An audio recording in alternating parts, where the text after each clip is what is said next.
announcer, BernieBuffon. What's going on, Bernie? Yeah, we're just about to start. The Orcs are going to receive, so as wins El Bastardos, they will receive. Okay, before we and just to let you, Wait, yeah, before we get to that, those are the specifics of the match. Let's let everybody know where we are, why they're here, why they're seeing these images that are about to pop up on their screen.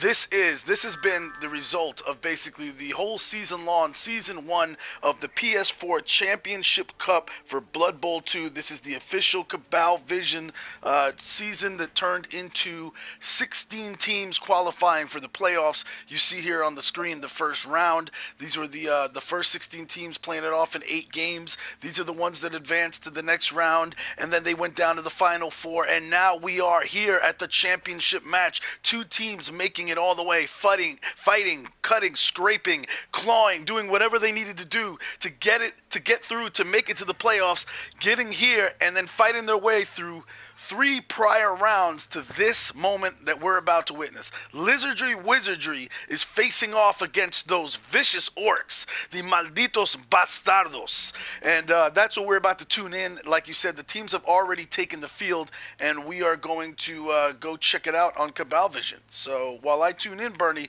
why don't you tell me a little bit about what each team makeup is like? yeah. Like I said, they've not kicked off yet. They're just getting the defences. As wins, Malditos Bastardos will receive the ball. Just to let you know about inducements, there's only one. The Lizards are already very strong as it is. They've got the star player Sibley, so that is crazy. That is 7 Saurus and 1 Croxigo. That is a serious lot of beef. Unfortunately, Aswin didn't have any money to spend, and he already had the highest TV. What was the TV difference? So you said FantFox went into his own cash for Slibley, right? He had, Did Lizardry have a lower TV? They did by 100k, but there was a level up, but I can't see what he got. Let's have a look. A sidestep, pinball for the third. I think that's right. He leveled up and got sidestep. Yeah. Nice.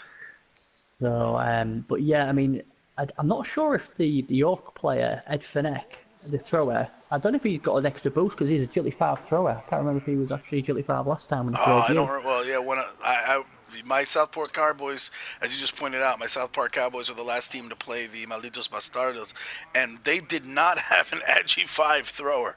I think the guy was Agi 4, so at least that's my memory. I think I would remember that. Yeah, and I agree with you. So he's now Agility 5.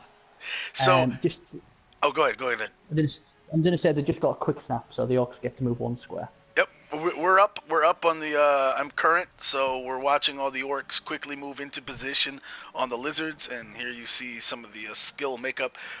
So why don't you talk about real quick if key players on either side you think are going to make a big difference here? Well, I mean, when I was looking at the game, I mean, we saw how tough the Orcs were against the South Park Cowboys, where they dominated the middle. I think although they've got a lot of guard pieces, they're going to really struggle against this Saurus team. This Saurus team absolutely jam-packed. Yeah. Obviously, Harry Potter's strength 5, Saurus. So he had a fantastic game in the semi-final. And obviously he's got break tackle as well. So then it's not a case of, holding... Oh, sorry, Merlin's got break tackle. So, I mean, just looking at them all, I mean, they're just so powerful. I just don't know how Arzuen's going to... Oh, that's not a good start. So, and also Judío tries to overcome that massive lizard dominance over here in the middle on strength, and he is unable to rock the star player Slibley, who has been recruited just for this championship match. And then Archie Hickox, he's not having it. He says the Lizards will back up, and Doctor Strange gets knocked to the ground. If you remember, Doctor Strange, again, the only unskilled Saurus, the only level 1 Saurus on this team, and yet last player in the semifinals, he had a big game, didn't he? He certainly did. Against the humans. Just look. Yeah, I mean, the thing is, I suppose the Orcs' main thing is they do have 5 guard pieces. So then 5 guard pieces should help them against the Saurus. And the snow's going to be interesting to see who that affects the most, because obviously now these teams are really passing. But obviously if we go for it's a 3+ instead of a 2+.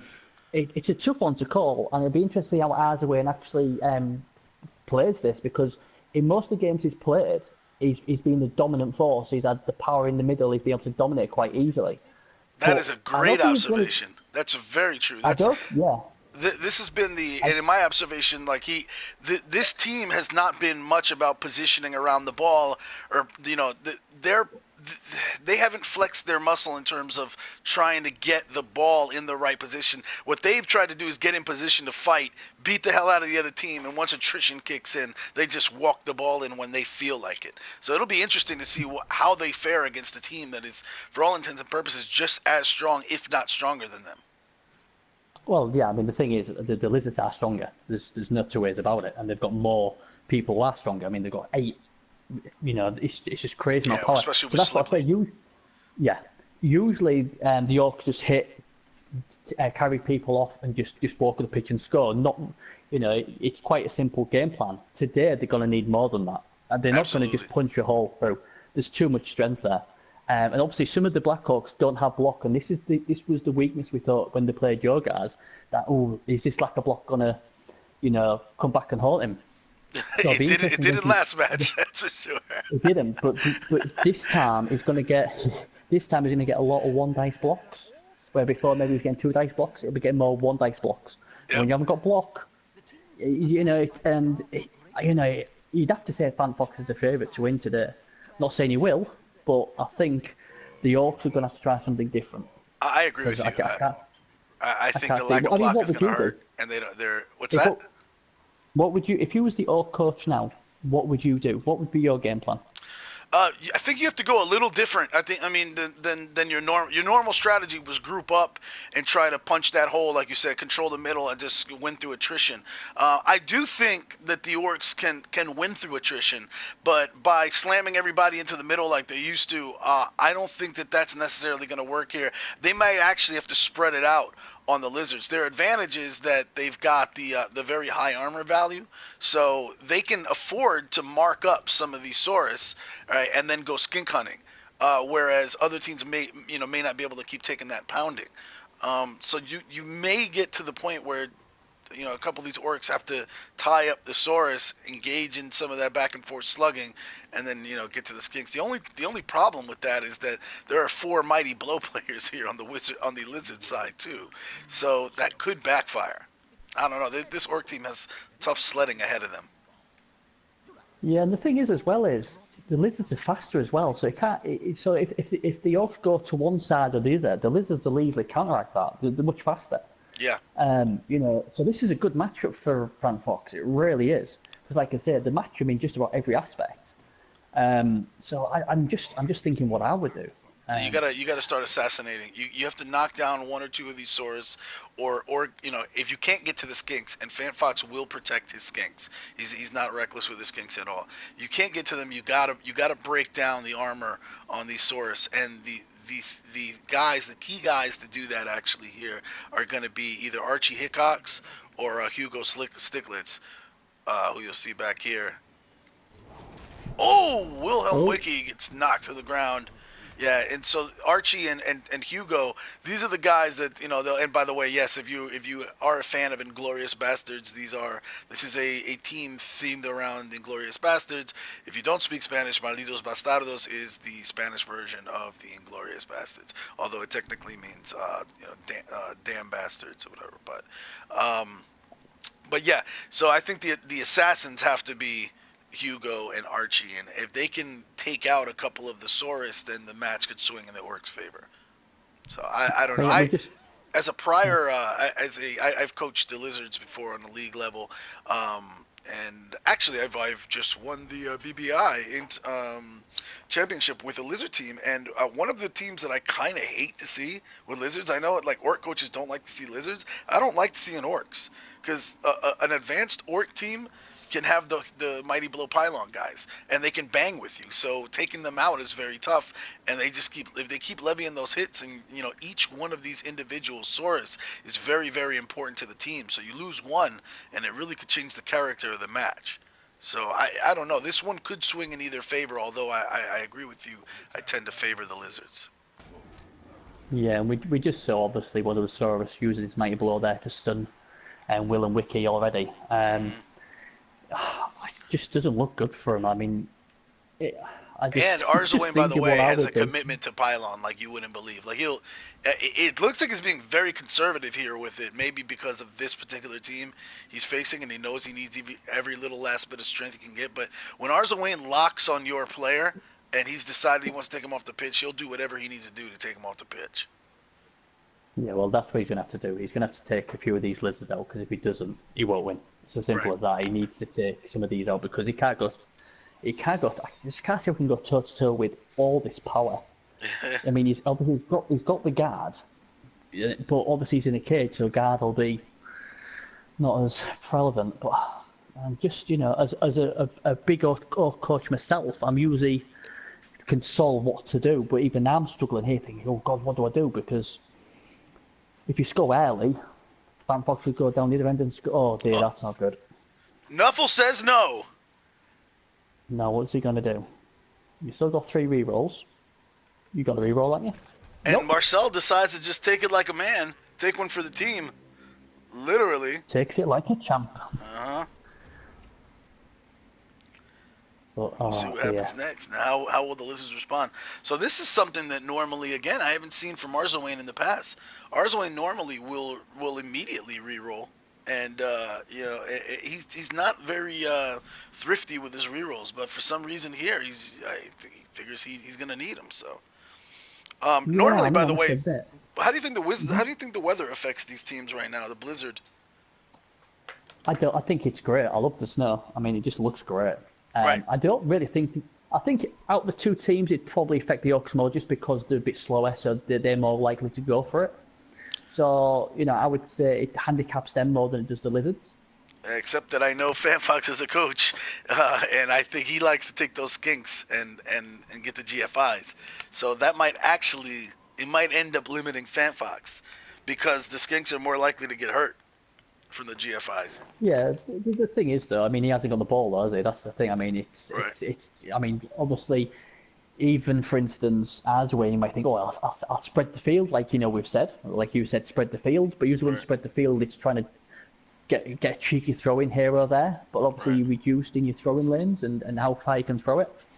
And I honestly believe, FantFox's guys, obviously he may go for it, but he obviously knows it's a 3+ now instead of a 2+. So I think a lot of the times when you're to 3+, you very rarely go for it unless you really need to.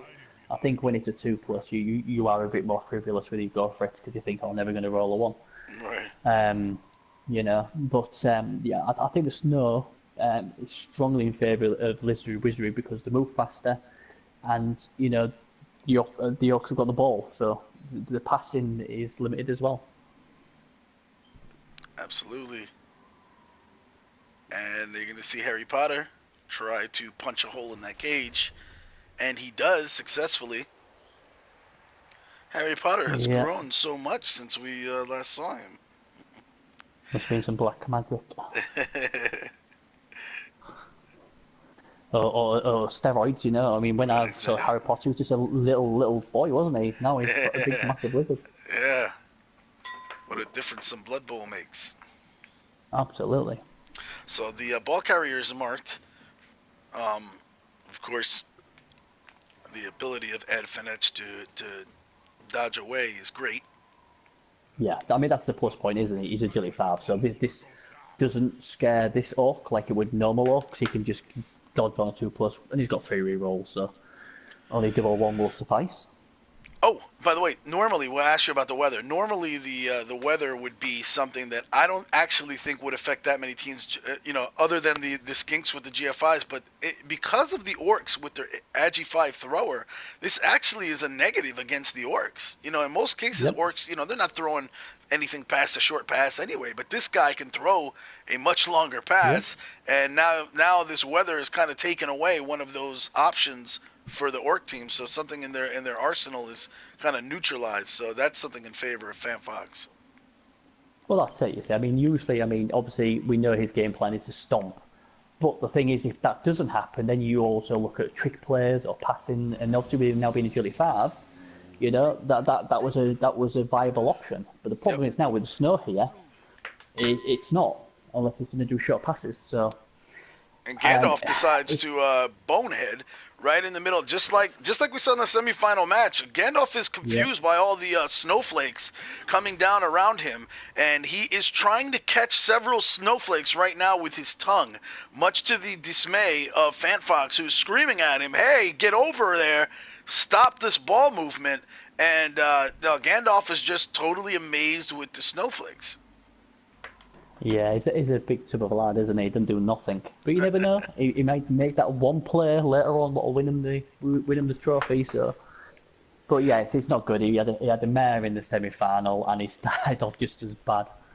And you know what'll happen. You just know that if FantFox does win the final, you just know that Coxco is going to get the fans' favourite. Well, that would be pretty cool, though. I mean, oh yeah. So let's Yeah. talk about that really quickly. The winner of this match, aside from a boatload of science, gets it gets a special fan favorite skill. So coming out of this, and by the way, the PS4, I mean the PC Championship has already happened. And you saw the Brett team get it, and I don't know which exact player from the Bretts got it, but yeah, we're gonna see one of these players at the conclusion of this match from the winning team get awarded a special skill called Fan Favorite, which, if I remember correctly, and I don't want to misspeak here, so I'm not 100%, but I think what it does is it gives you a +2 fame whenever that player is on your team. I think it's actually a +1. +1. Okay. Well, yeah. +2 is Yeah. pretty severe. If you don't know what fame can do for you, it can completely change the outcome of some of these kickoff events. Basically the way it usually works is at the start of the match, right? There is a roll that the computer makes for you and your opponent. They take 2 dice, and both of you roll 2 dice, and then you add to that die the number, your fan factor. Right. So a lot of times people wonder, well, what does it matter that I have more fans than this team? Well, the fan factor, according to the old LRB, is supposed to be the living rulebook from Blood Bowl, is supposed to be it's supposed to represent the number of fans that are die hard and travel with you to each game, no matter what. And then the die roll is how many fans happen to actually show up for you that day that aren't the diehard fans. So you take the 2 die roll from one team versus the 2 die roll of another team, and you add your fan factor to the rolls. Whoever has the higher roll gets a +1 fame modifier. If in the event, in the unlike, in some events, one team has such a higher roll result, counting their fan factor, that they actually double the other side, then the fans have a really, really big impact, and they get a +2 fame modifier. And what this can do is it can have drastic effects on things like who gets the re-roll for when there's the cheerleader event or the assistant coach event.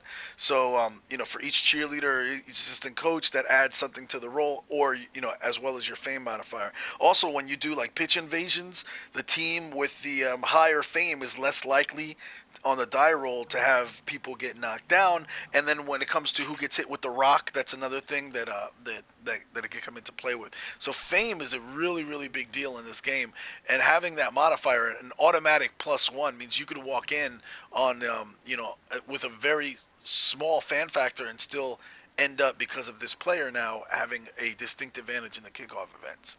Pretty cool for the winner.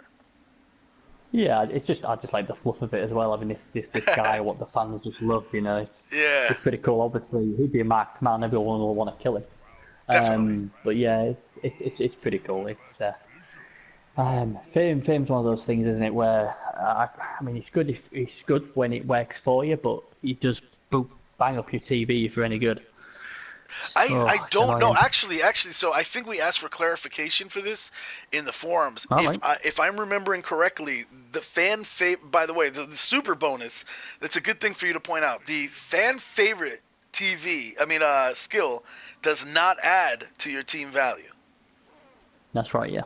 How awesome is that for the guy that That, has that's that's it? that's cool. That's A cool. skill with no added TV, so you don't have to pay for it with inducements. And Let's have another a. big block from Merlin. This is kind of their enforcer on the team here. Merlin is the guy. He can actually use that break tackle skill. You could try to mark him up, and he'll dodge away from you using his strength. Yeah, I mean the thing I like about FantFox's lizards, Noisaurus, he's got three of them with tackle on, so he's obviously thought, when just in case it came up against elves and that, because obviously elves are a bad match for Yeah. lizards, and that's usually due to lack of tackle. But he's got three pieces with tackle. He's got more tackle than the orcs have. Yeah, but The in this the game, it orcs have doesn't only really got do him two. any good, right? No, There are no not yet. orcs But who the thing is, dodge. but I'm just thinking, it's good that he's got it because he didn't know who he was going to go up against. Yep. He could have been going up against elves. So I quite like where he's thought of every scenario. And obviously, the orc only got two pieces, but I don't know. Do we have any blodge skinks? I don't think we do we? Oh, he's gone And bonehead again. FantFox is furious as Gandalf continues. Gandalf continues to start chasing snowflakes around his body, and then while he's chasing the snowflake, he ends up chasing his own tail. So now he's gone from chasing snowflakes, discovered that he has a tail waving around in back of him, and starts chasing the tail. And of course, his teammates, including Madam Mim, is horrified at this. She's standing next to him, thinking he's going to protect her, and this guy's chasing his own tail. This is not what you want from your big guy in the middle of a key moment here. I mean, on the positive, at least he's consistent.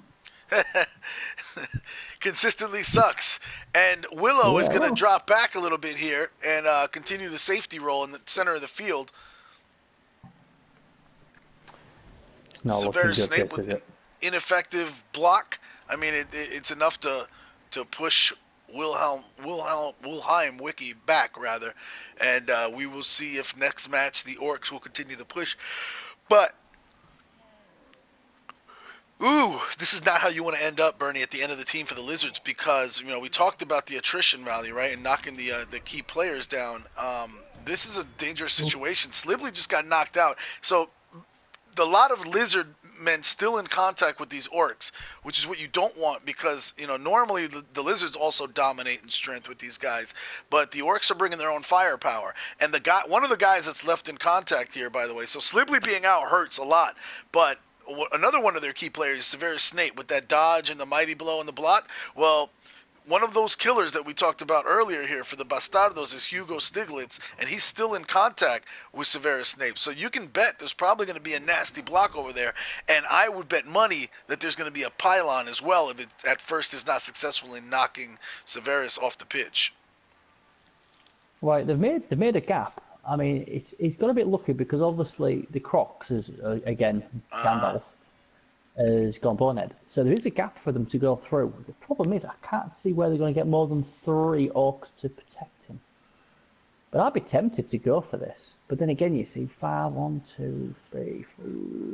Nah, see, that's where he'd like a bit of a go he's for going to try to screen. I don't think he's going to cage over there.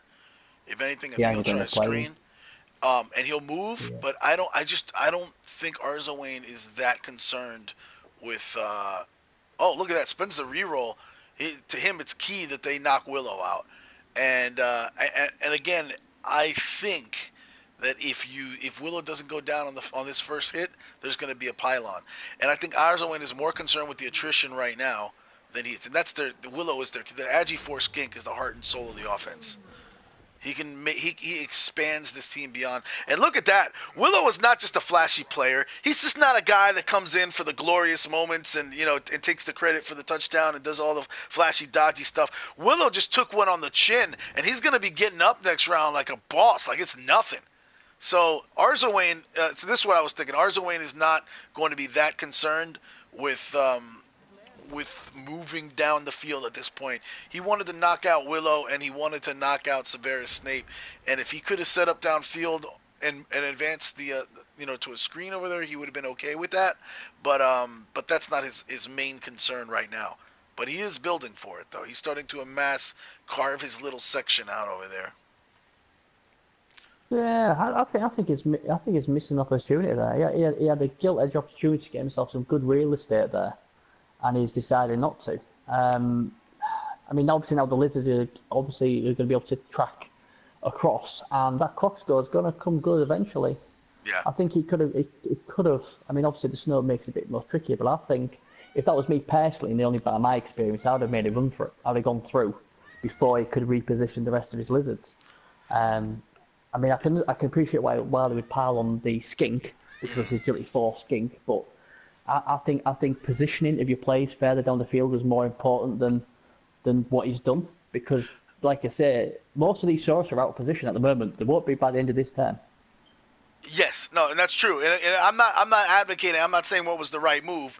I'm just telling you what, knowing Arzoane, I know that right here the main concern, or being familiar enough now with this team, with Arzoane coaching this team of orcs. Oh, wow. And I understand he is like, wow. This So now, this is crazy. So Gandalf went from chasing snowflakes to chasing his own tail, to then he realized that there's a little skink next to him who has a tail too, and he's having fun now. He's laying on his back, giggling, and he's trying to take swipes at Madame Mim's tail, who's telling him quit it, and is trying to avoid Gandalf's little playful banter over there. And now Gandalf is over there disturbing his teammates. He's causing not only a liability here in the defense, but he's kind of messing with his own players' heads at this point. So Madame Mim is going to. You saw Madame Mim got away from him quickly. She said, "This guy is ready to self-destruct, and I don't want to be around when it happens." Yeah, it's crazy, isn't it? Absolutely, he'll be doing his nut, because this is like 2 games now where he's done exactly the same thing. Something has to be done here. That's a lot of TV just sat there. But it can come good. And that's a major hole in the defense. Like I said, now we talked about how you need every single lizardman, and Slibley is off the pitch, and Gandalf is. Ooh, we have an armor break, and Gandalf has gone boneheaded. Finally, the lizards getting involved here, breaking some armor, but it's not going to be permanent. And here's the hit by Severus Snape on Hugo.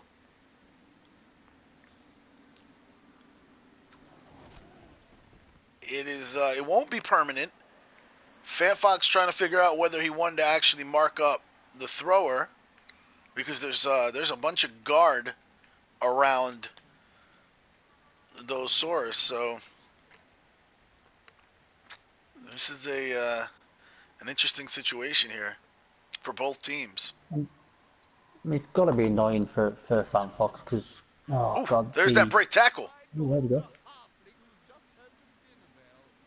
Merlin gets in there and pushes him back. He's getting involved at least, which is good.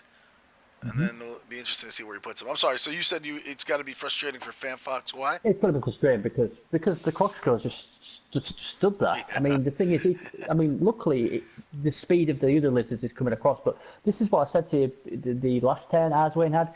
He had an absolute gilt opportunity to get right up there. In a game where he's going to get very few chances. True. FantFox gave him an opening and he hadn't taken it. And now, as we can see, there's an injury. There we go. Is he going to apothecary it? He's not. So he's going to be short. Now the orcs are going to be short a black orc with guard. Yeah. And that's a movement 5 black orc for the rest of the match. Yeah, I mean, I just. By the way, that's where not having block hurt him. That's what, remember we talked about that before. We did say that, didn't we? Yep. Yeah. But like I said, all of a sudden now he is really. I mean, the lizards have now recovered from where there was, apart from the Crocscrow, and now I don't know what he's going to do now. He's in all sorts of trouble. It's easy for us to. I mean, this is just my opinion. He's obviously got his own game plan, but to me, I just thought it was there. You could have just took it and you'd been right up the field and. Because this is going to be tough sledding against this Lizardman team. He can't bash these about like he has done in other games, because that's just not going to happen. Well, that's the hit you wanted. That's the one he was looking for before. And, armor breaks! There's a stun! I can almost bet money. Pylon's coming. Pylon is coming. No, don't Pylon. You weren't going to blaze down there.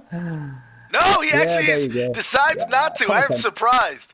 I'm not He's saying trying it's to the right protect him. move, but there has been a commitment to making sure that his opposing players go out for good. And Arzawane seems to have taken less of an attrition mindset here. And again, he is playing a team with much higher armor value. So there's much more, but Yeah, so maybe he's shifted to positioning, and again, yeah. Arzawane has one of the top.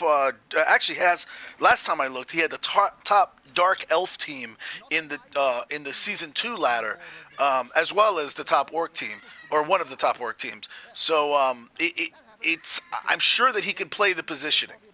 He doesn't tend to do it a lot with his team, but in this case, it seems like he's going more for the positioning. And now you're seeing that sideline cage. Yeah, I mean Risky. that's what he's going for. That was what he's going for. I mean that's why he couldn't pile on at the time. He wanted to make sure he had the cover and then an extra man for protection. So he did the exact right thing, definitely the right thing. But it is risky. But the problem is he hasn't got many options. Um, so he's done the best of a bad job, really, hasn't he? I mean, there wasn't anything else open for him to do. I think it's important that he scores this half because obviously, then that'll obviously take the pressure off him. Because if he doesn't score this half, Yeah. I think he's going to be in trouble. I can't see him holding Wizardry to like not scoring in the second half, especially with the Blackhawk down. Yeah, but at this point, with the silent cage established, Severus Snape is out for this turn. Yeah. It's starting to look more and more like this is the boa constrictor around the neck, right? It's like we know what he's doing, we know where he's going, and I'm not sure that the Lizards can stop it. I mean, Well, luckily for them, we'll they got see. Merlin within range to break tackle and maybe hit Hirschberg. Well, come on, Croxigo, come on, Gandalf, do something now. Come on, Well, free Gandalf that. can't break tackle, so I think, yeah, Yeah, but you can still get him there. You could blitz with Merlin, push the Blackhawk out of the way, put him into position, true. and then bring your Croxigo across. That's what I would do. But this is if the Croxigo decides to actually take part in the game. Yeah, That's that's also a the lot of thing. If he relying on the does, Coxagor. and this is the strength of the Lizards is, I mean, Crossgo moves 6, so he can get nicely right in front of that side cage. Yeah. It's just if he wants to do it. That's the thing. I would be blitzing definitely with either Wizard of Oz or Merlin, and then I would put them right in front of that cage saying, you're not going this way, chaps. Let's find another way. I mean, I suppose the good thing for Arzawane is he has got 2 blitzers in the middle who can Right. cause a bit of mischief. Right. That would be the positive. But it'll just be interesting what this Coxscore does, Gandalf, if he actually decides to play ball for once.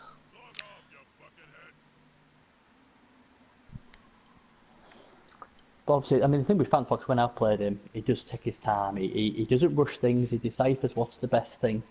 Yep. He's one of those who, where some players are quite quick and maybe not rush, but they know what they're doing. He makes sure he knows exactly what he's doing before he does it. What's always a good thing. But yeah, it'd be interesting to see what he does. I like I said, I'd blitz that Black Hawk out the way with Merlin, and that'll free him up. And then hopefully the Croxigo will help out as well. Yep, there There we go. It's the Wizard of Here Oz comes is the going to blitz. use. Oh. And again, See, and that's where Black Orc block. with strength No block. 5. Yep, no block comes in. And mean, now that's exactly going to free up Gandalf to get back. And will Gandalf... Oh, no. So Oh, now... no. Gandalf was just about to run over there and start to follow the play. He was done. All right, he was chasing snowflakes. Then he was chasing his own tail. Then he was chasing Madame Mim's tail. And then he's distracted over here by Merlin, who's standing next to him. And now he starts biting at Merlin's tail. And Merlin's like, quit it. Get off of me. What a huge failure. What is going on with Gandalf? I have no idea. Maybe the lizard should hit him. Maybe the lizard should knock him down. That might help. Oh wow, that is just crazy. That's bad. Oh god, I feel so sorry for him. So Merlin has had enough with it's just like everybody that gets near Gandalf starts getting Gandalf is just on this little, I don't know what he's doing over there, but he's turning off his teammates. His teammates are just taking every effort to get away from him. And, so Merlin says, screw it, I'll do it myself. I'll hold it down over here. And Pinball steps up and stands in the place where it should have been Gandalf standing. So the brave little skink Pinball, who you mentioned in the beginning, has just picked up the sidestep skill, is going to step up there and take a punch for the team. Let's hope for his sake that it's not a final punch. Yeah, I mean the thing is, even without the Croxigo, they've at least got three players down there to block it. Like I say, one of them a sidestep, and this is where lack of tackle will hurt the Orcs. Although to be fair, two of them pieces in that four-man team, I've got tackle. Ooh, God, what does it do now? It's not looking good. I mean, here he goes. We may have a cage getting moved here. If it's cleverly done. That is what's happening. Brilliant play from Azuin.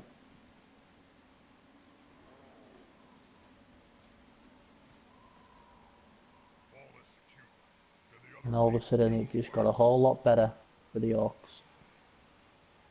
That was just,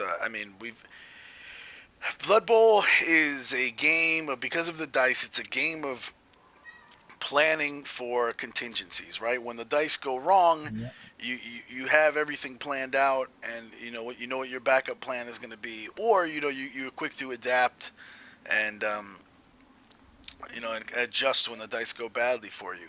So I often say, bad dice. A good coach manages the inevitable bad dice that will come up at some point during the game, for the most part, right? So you're prepared when your Crocs boneheads. You're maybe prepared when your Crocs boneheads a second time. But when your Crocs boneheads 4 times in a row now, I think there's been 4, right? Yep, 4 in a row. I mean, even your best coaches, you needed that extra piece. One of your players already gone off the pitch, one of your major players in Slibley, your star player that you hired. You can't afford to have Gandalf doing what he's doing. No, I mean that's it. I mean the thing is, if he actually moved, he could have actually put him onto the cage, but because he didn't, he hasn't, and that's basically let them build this nice cage in the middle.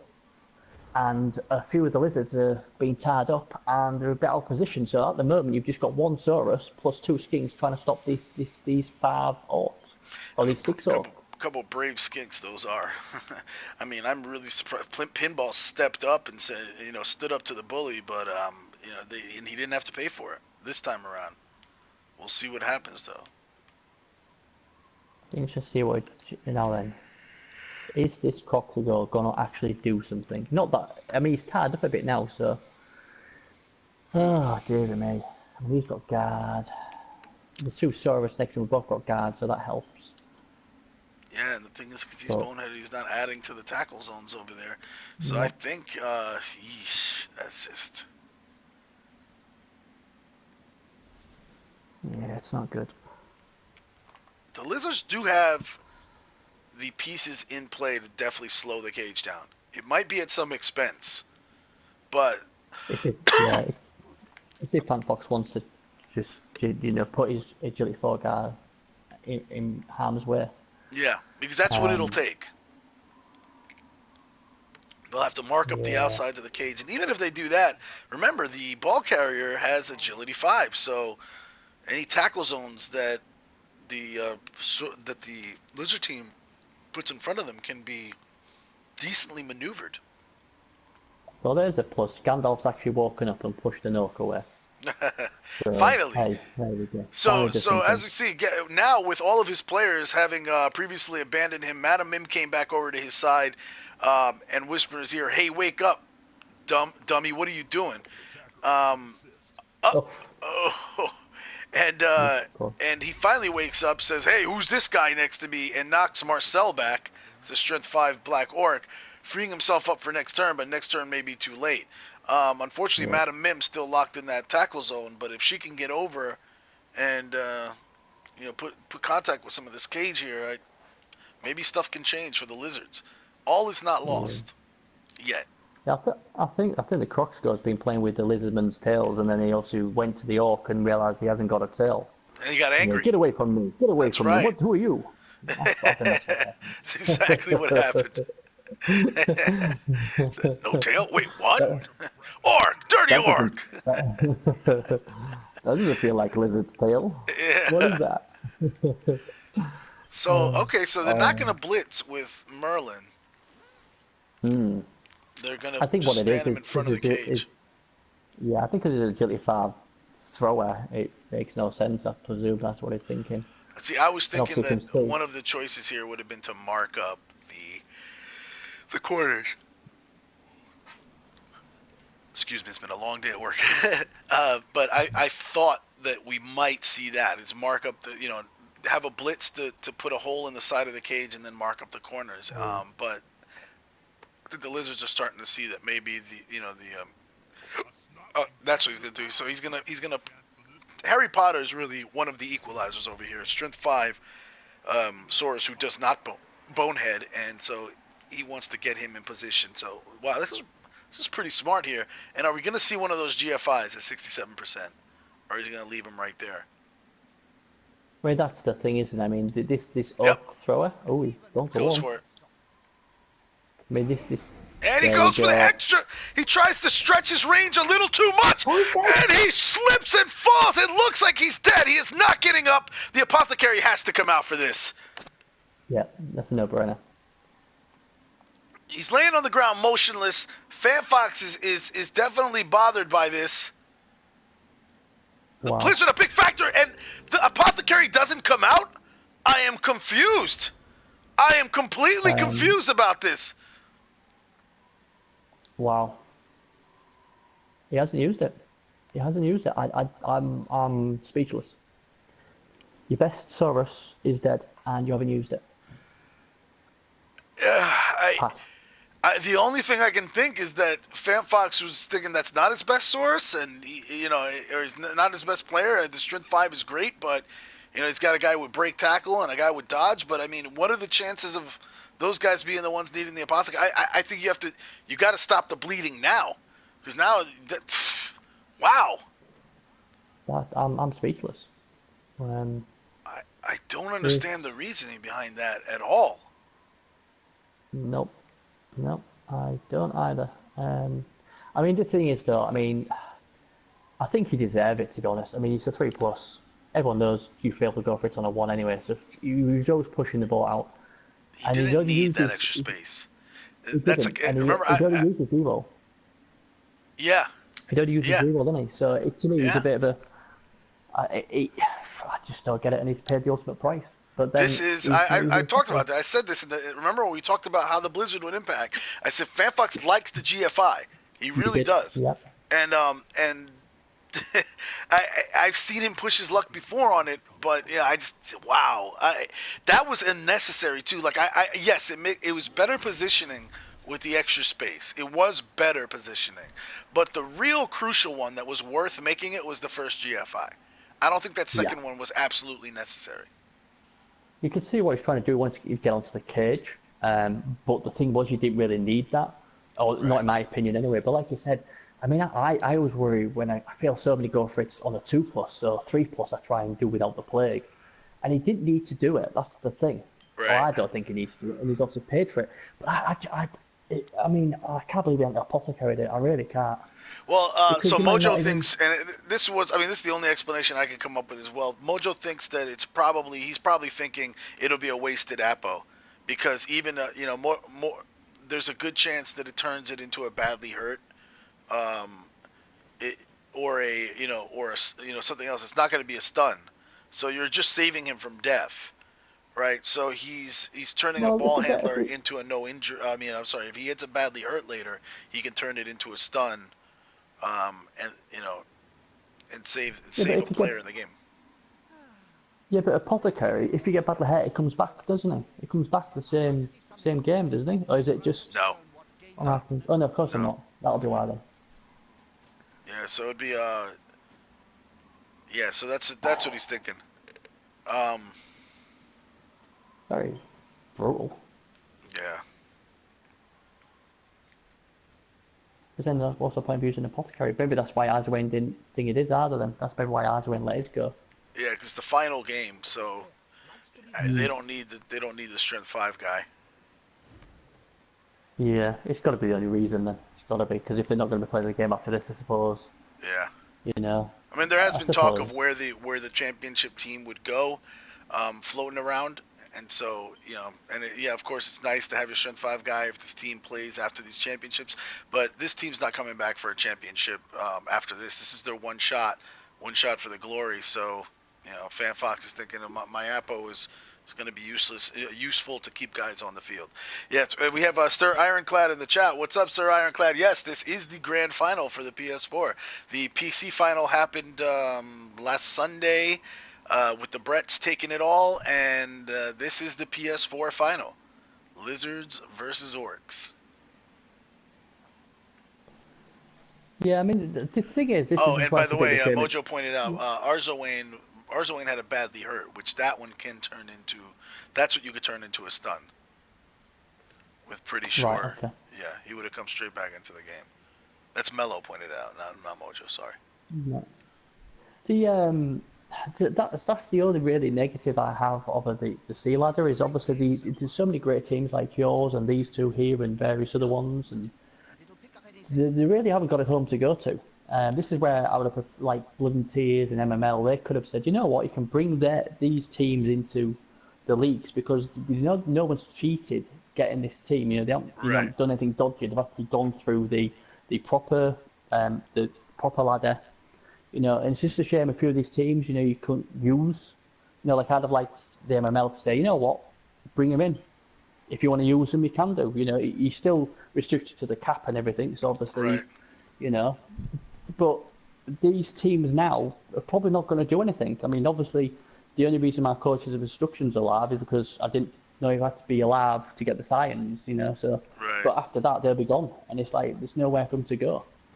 And like they've got some good fluff and all that sort of stuff. Like, we got screwed out of our thing. I could have carried the story on with them, but we got nowhere to go. So and this is probably why, like you said, he didn't save the strength 5 guy because after this game, that's it. The team's probably going to get deleted.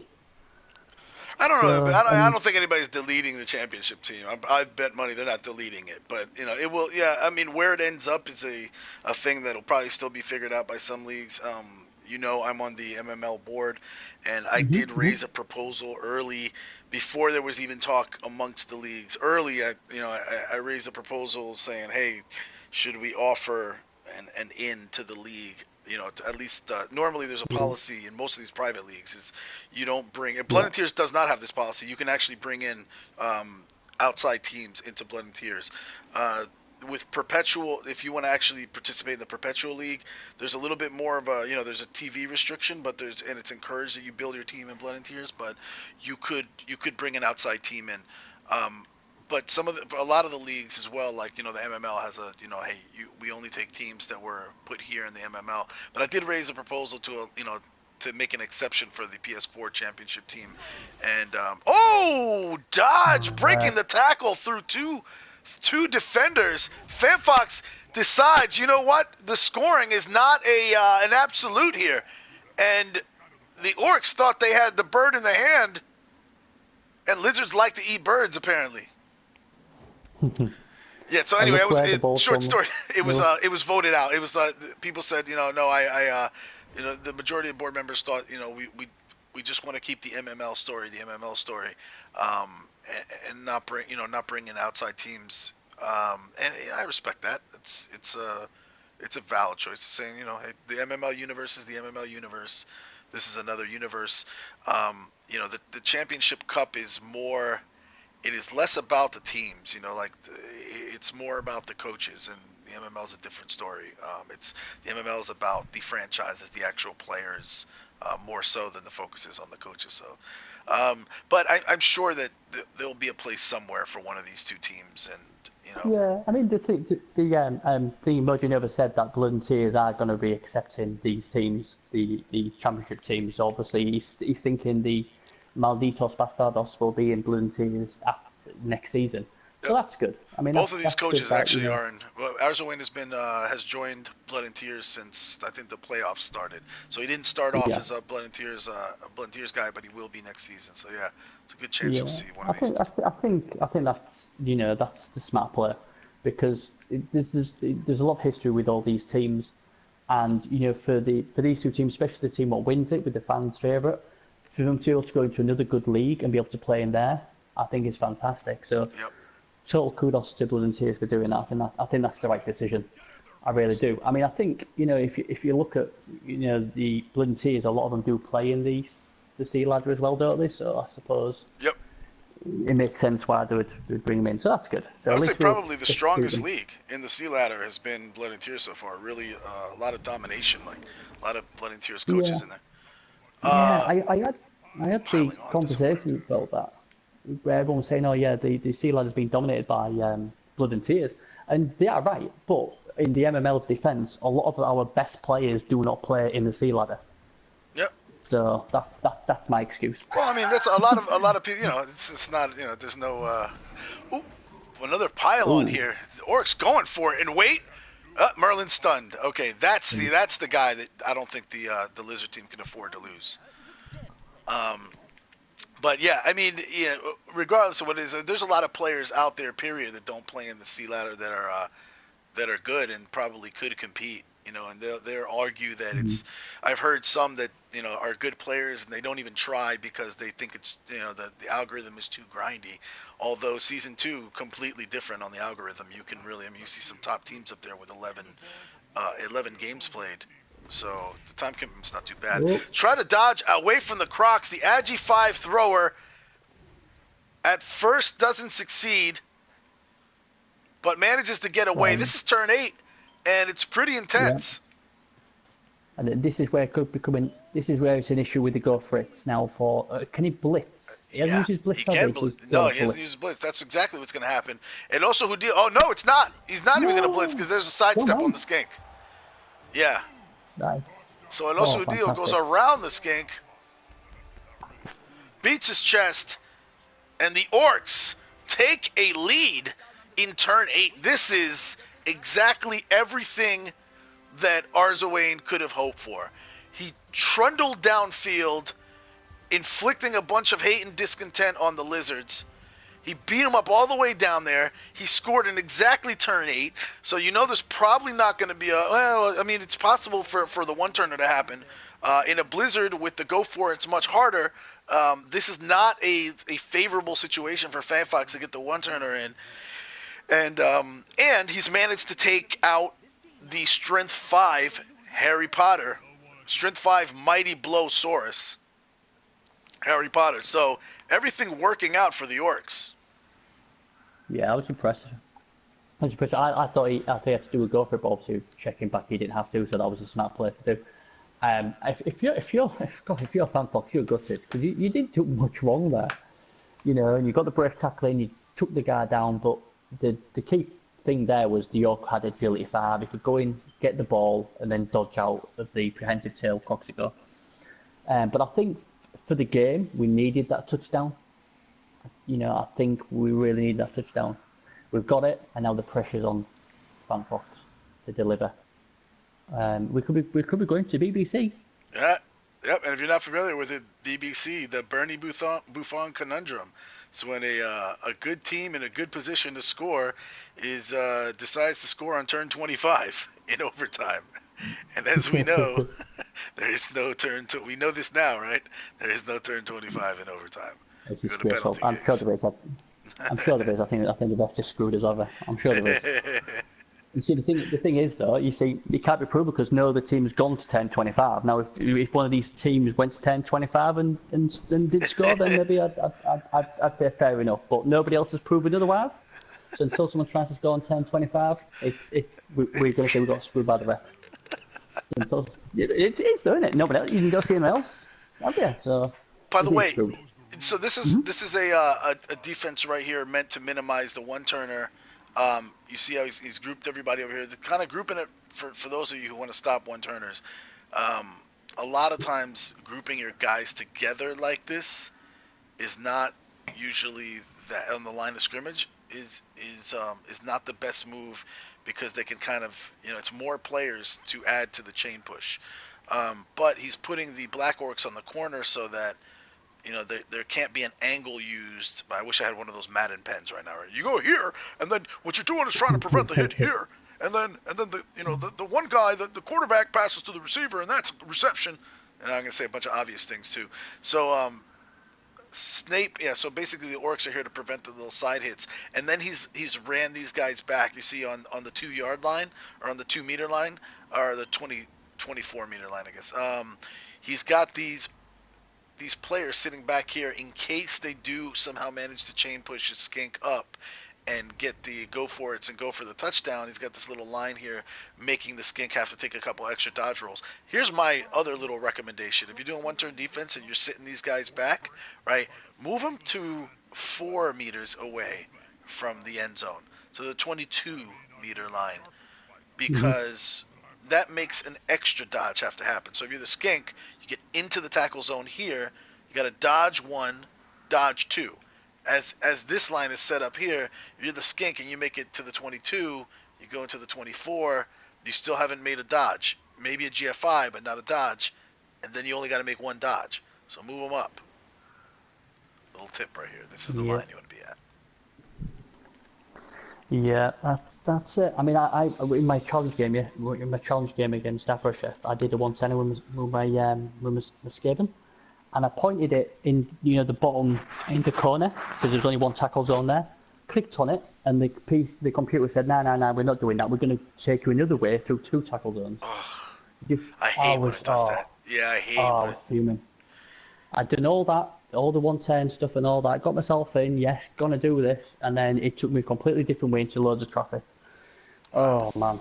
Yeah, we've all been victim. Or the other fun thing that the AI does is when you go to map a path, and then you reroute your path to get you, like, you have to. It'll sometimes send you through some weird dodge that you didn't need to do, that's right. Or you hit a square and it shows you that you don't need to GFI to get there, but then when you actually click it, it does make you GFI. I don't know if that's ever happened to you. Yeah, I've had that before. Yeah, it's annoying. It is very annoying. Especially when I've done all the hard work and thought, oh, I've got a chance, there's only 1 tackle zone there, and then he goes, no, we're going to go through loads of tackle zones. My post game got flattened. So yeah, that always puts me in a good mood.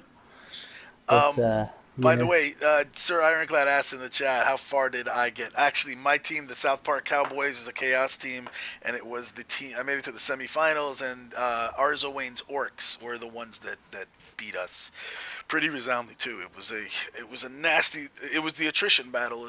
They won. They just took a few key players off the pitch, and that was all she wrote. We were powerless to stop them at that point. So we had a good run, but semifinals this year, we're thinking. Be happy to take it a step further and make it to the finals in the next playoffs.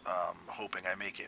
Got a high elf team that's at the top of the standings. I mean, to be fair, we us dwarfs would have won this thing, no problem. But obviously we got screwed. Because they didn't know the overtime rules. I think them overtime rules were in place and they just changed it without telling us. We're putting in for halfling referees next season. No more goblins, huh? Yeah, well, no, they're corrupt, and plus we can bribe them with cheeseburgers and all that. Look at this, by the way. So the GFI is being a problem, and Nuffle parts the clouds. The snow has cleared, and all of a sudden GFIs are not a huge problem. Oh, another thing, by the way, this is another smart thing that ours was. So a not so smart thing he did was put everybody back on this line, so it's only 1 dodge for the skinks.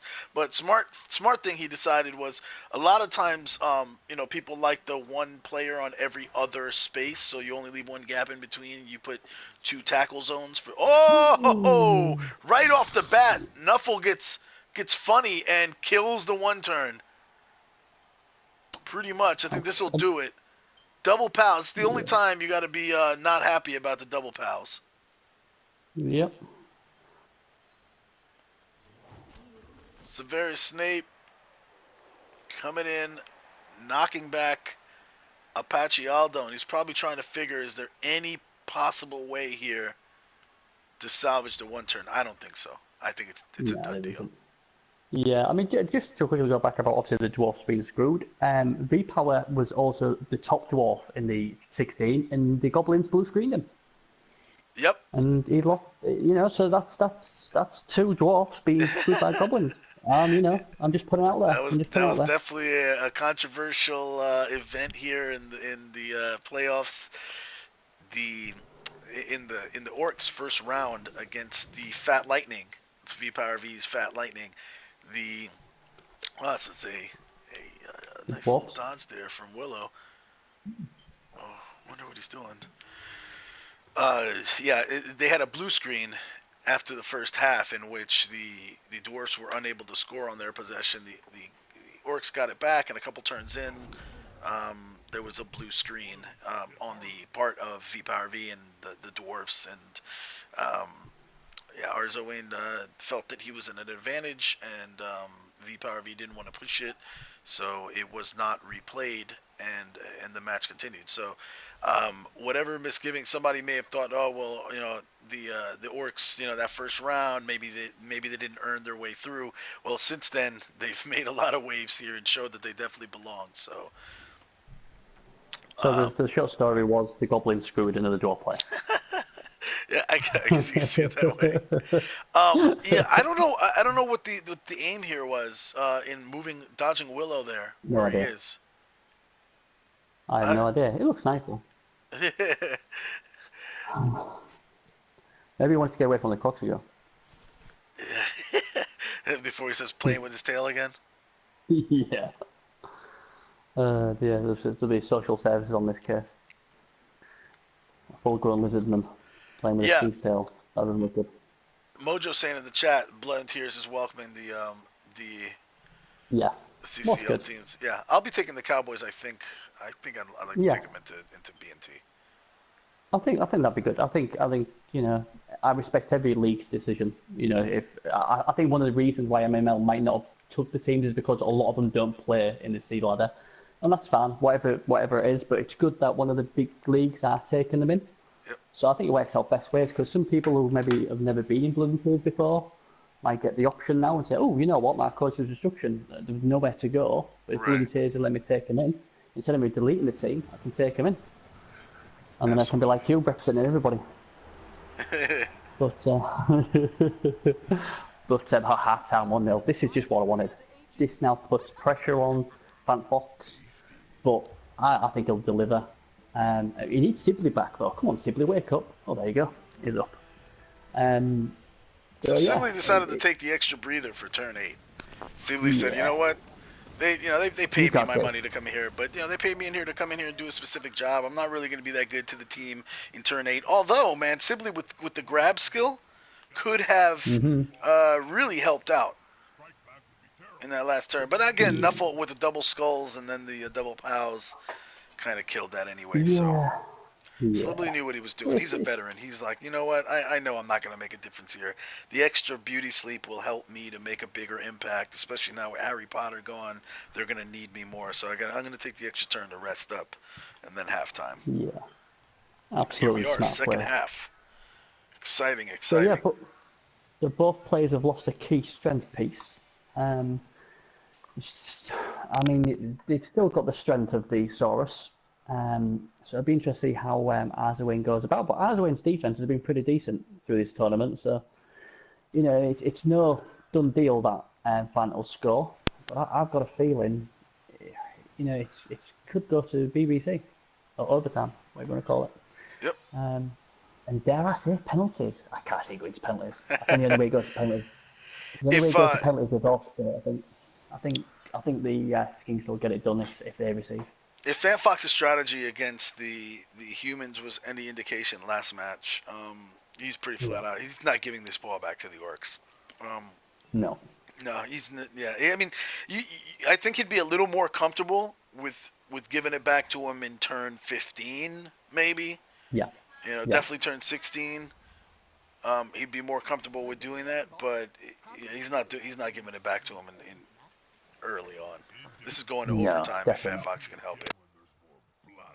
Yeah, absolutely. But I mean, for Arswin, that's fine. That's fine in a way. You've got a chance to stop him, and Right. if you do, you win. You win it. Worst case scenario, you go into overtime. I think the key thing for both teams is to try and get the numbers advantage. Yeah. That's the key. Um, if whichever team does the more damage in this could be the main reason who wins it. You take a three orcs out here, or you take 3 lizards out here, then it's a big momentum shift. So it should be interesting how teams go. I think we'll see the orcs pile on a lot this half. I don't think he'll be that bothered about letting the lizards go, because he'll be wanting to take out, like he has done, hasn't he? He likes the war of attrition, doesn't he? Does as a win. So I think we'll see a lot of their piling on this half.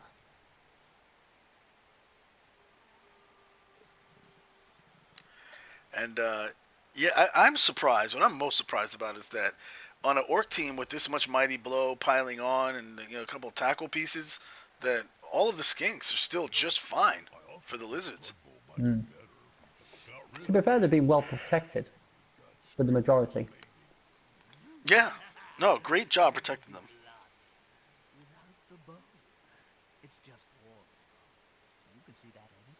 It'll be interesting to see how Gandalf behaves this half. Yeah. He sort of starts getting himself together in the second part of the league. Ooh, same thing, quick snap, same as the first half. Yep.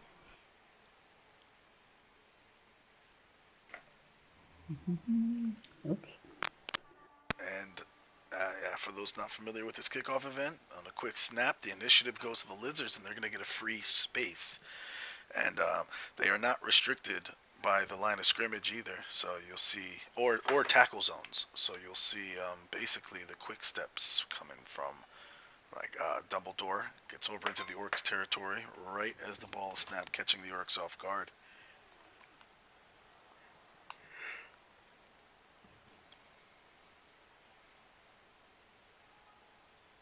I wonder if he's going to put a skink under the ball. Pinball the third. Is he going to go under the... I think so, wouldn't you? I may actually say something witty and stylish. I'm just waiting for the players and the coach to do something. Anything! Please, just be interested. And here we go. Turn 9 begins. I've just read it in chat about Mojo Nova saying that I can take my coaches of destruction into Division 3 where I'll be playing Resno, Cinemouse and Arswin. Says it won't be easy. It won't be easy. What's not be easy? These are the bloody dwarfs of destruction. I can't believe it. I just can't believe it. I think he mistakes. Has he not been listening? Has he not been listening? We didn't lose. We got screwed. What's all this? Dear me. Oh. No respect. He's because we're short, you see. He's short. More discrimination. If he was 6'2", he wouldn't be saying that.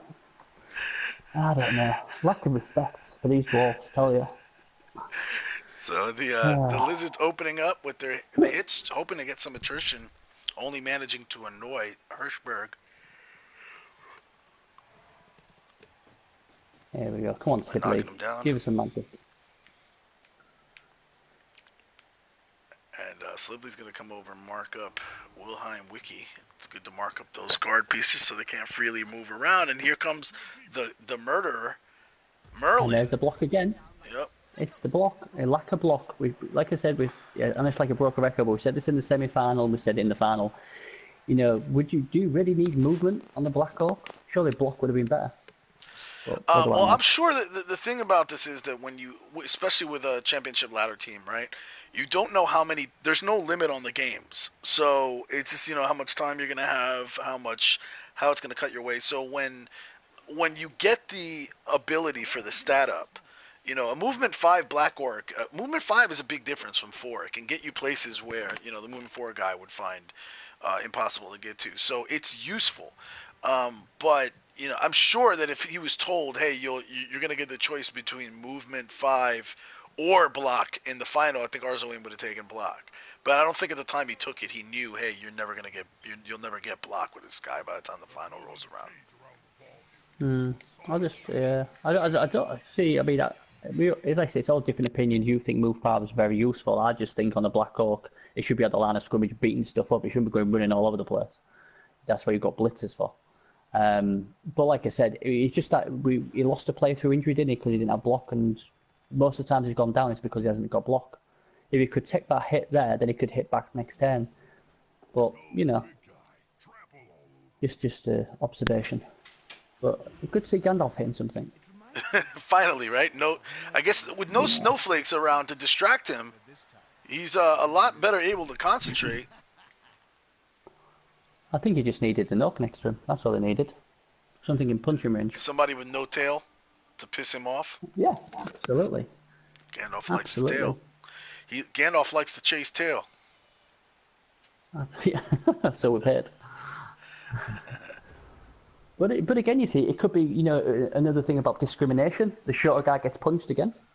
You know, of course, the guy's a lot bigger than that poor little orc. They just punched him. Did the refs do anything? No. Why? Because he's short. The refs didn't do anything because he was short. Discrimination again. The green dwarf, obviously. But the big guy gets away with it again. There you have it. The dwarves getting a raw deal in the Championship Cup Series, according to BernieBuffon. Even the small orcs are getting a done deal now, aren't they? They're getting beat up and the ref's not doing that. You think goblins being small, you know, they'd have some sympathy. Oh dear.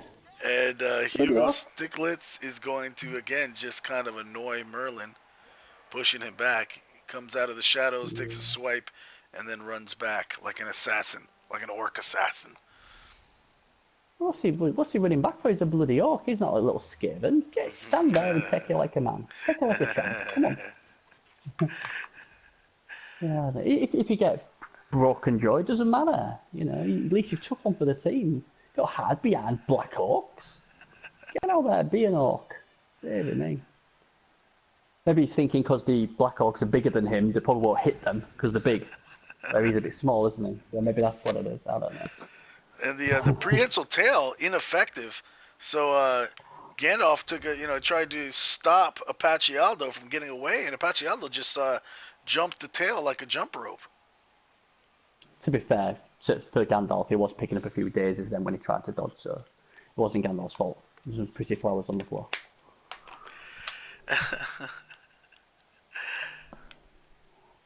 Come on, let's kill something. We need someone to die again. That definitely added an element of excitement. The thing is, though, the snow killed the guy. I mean, that's right. If I'm an orc, that's actually true. I'm embarrassed. Orcs have done no real damage. All these 87 skinks with Stunty running around, and you haven't managed to kill any of them or hurt any of them. And the only guy that's been hurt in this match is your black orc. Yeah, I mean, that's it. I mean, you've been hitting them and you can't kill them, and then snow kills one. I'm sorry, but I take that as a bit of an offense. It is. It's shocking. I don't know. FantFox scribbling on his scroll over there on the sideline, trying to draw up a play so he could signal it in to his players in a language that they understand. It's probably a big placard to Gandalf saying, hit something. Hit anything. No, that way. Mojo says he thinks Gandalf, the Gandalf namesake, has died a few times. Yeah, because Gandalf number 4. So the previous Gandalfs have died, and now he's back. Now he's back as Gandalf the Brown. Gandalf the Thick, more like.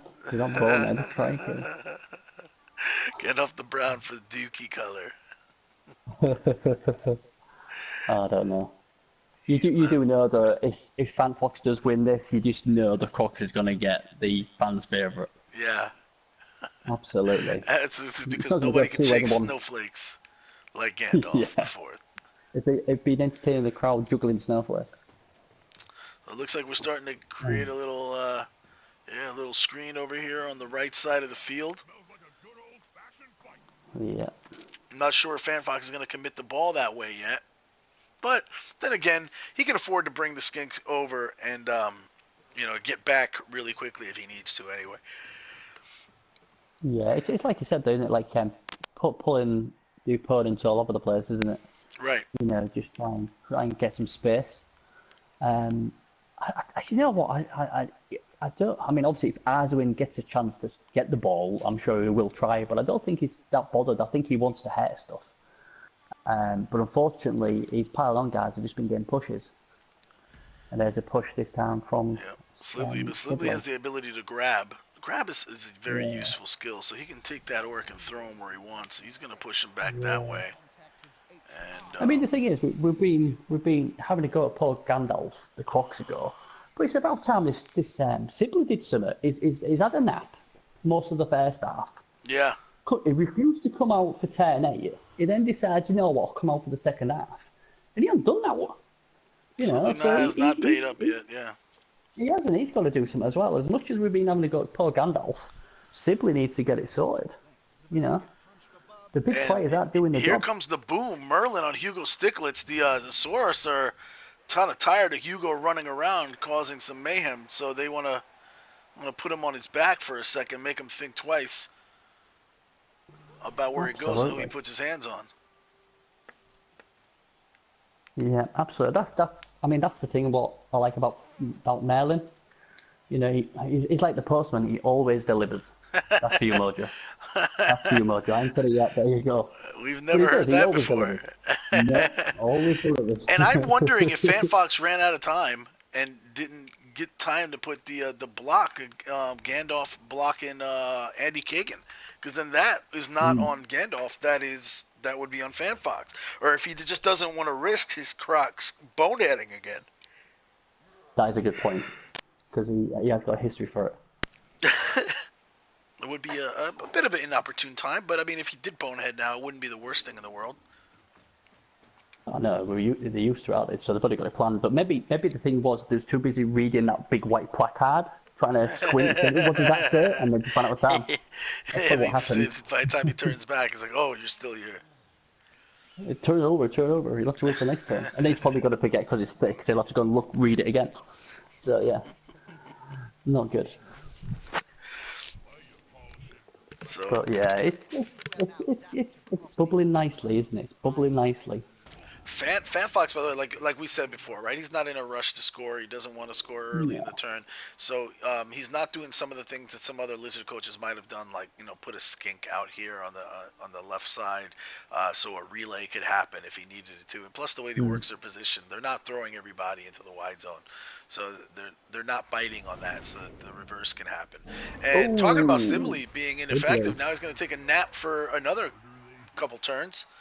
And he's counting the stars flying above his head. It's a nasty, nasty hit from Wilhelm Wiki. I'll tell you what would be gutting. You know, obviously FantFox wins it, yay! And the fans' favourite is Sibley. That would suck. Yeah, that would. That's curious. That would be. I would wonder how Cyanide would handle that. How would Focus and Cyanide handle that? You just wouldn't, would you? You just like, oh well, bad luck. I guess season 2 is gonna get the fan favorite, not you. That's one option. Yeah. Or you could basically, if I was the coach of Wizardry, I'd say, oh well, Sibley's part of my team now. Right. You owe me Sibley. So Sibley now. Although, come on, let's be honest. Sibley's way overpriced for his skill set. Yeah, but the thing is, I'd want him for free. Because I've just won the ladder. So no TV? No. Why should I pay for him? He's a fan's favourite. The fans demand he plays for me. I didn't want it, but Nuffle said it's the fan's favourite. It's yours now for free. I think that's the fairest thing to do. Is the Blood Bowl 2 lawyer. Absolutely. I'm used to it now. Obviously, we took him to court over discrimination over short people and goalposts.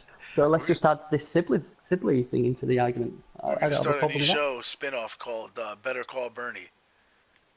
Absolutely. I'll sort out anyone's problems, don't you worry.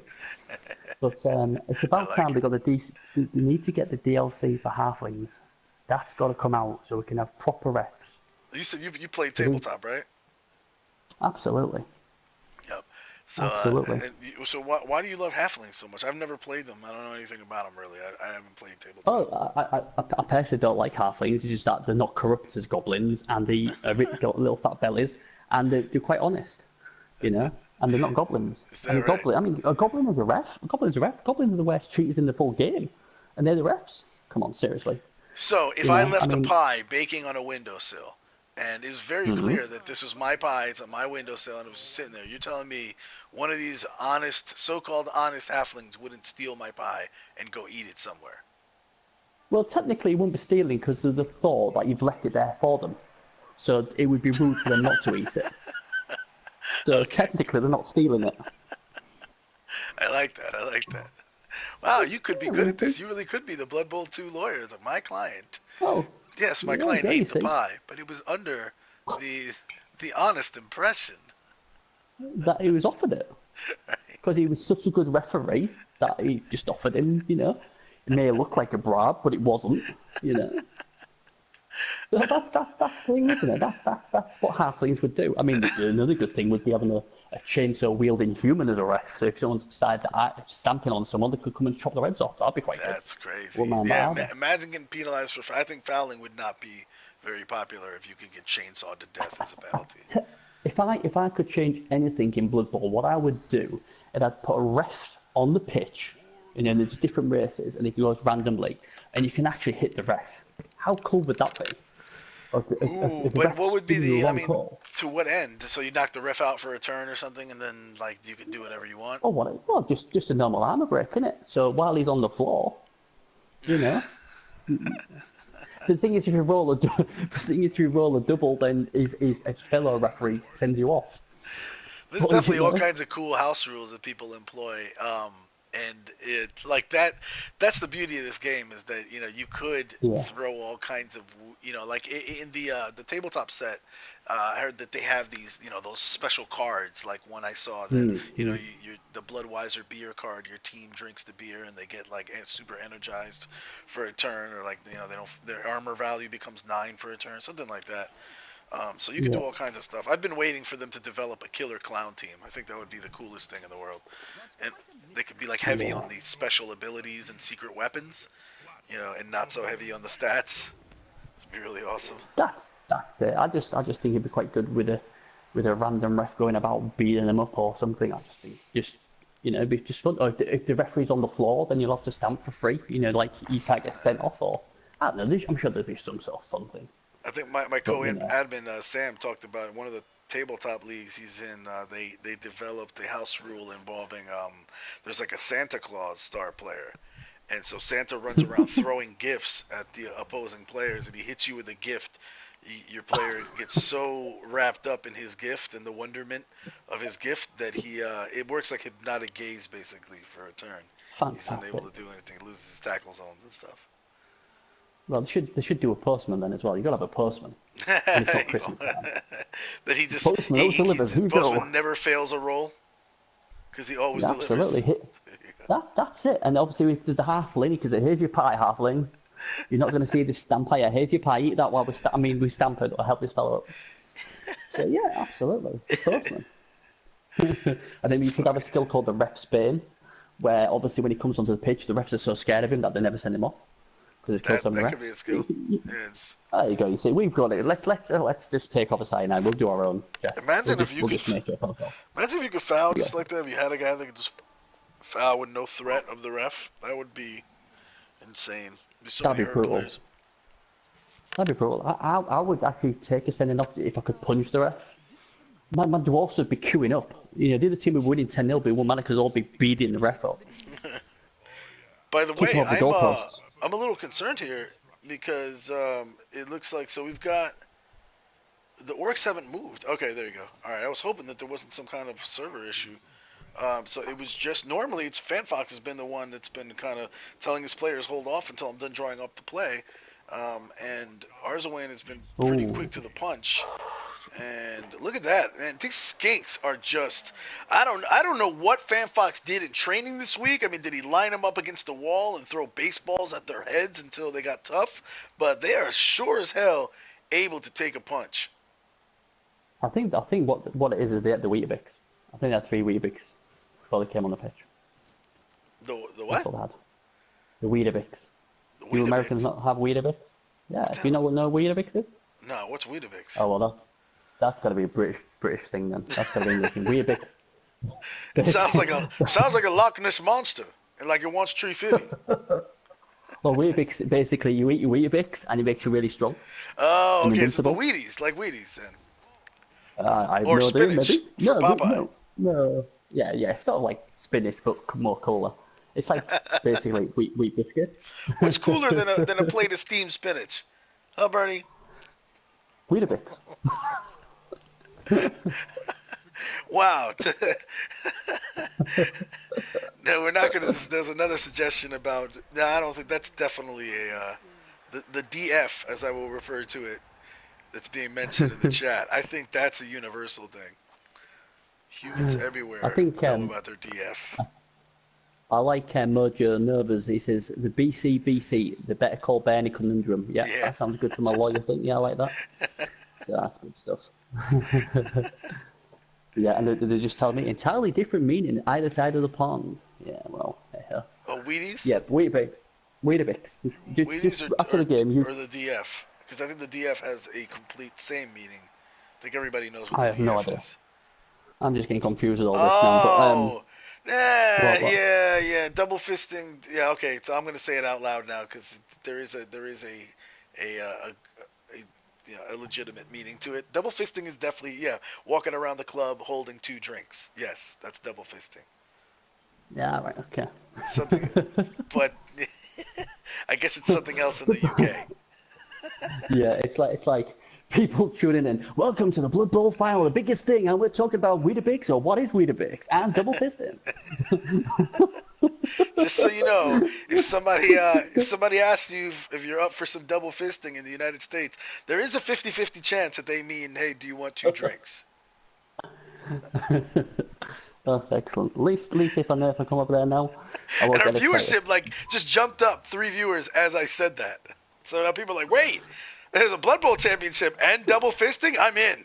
I'm tuning in. Guys, you gotta get in on this. Some double fisting going on in the PlayStation Blood Bowl championship. I don't know. Everybody wants their That's alcohol, it, isn't it? Bernie. They love their alcohol. Absolutely. Absolutely. I mean, I don't know. I don't know what to say to that. That's crazy. It's funny though, isn't it? What some meanings are different from wherever you are. Because obviously, you said double fisting in England, we'd be like, "Oh, behave," you know. It's always double fisting. I bloody don't think so, old chap.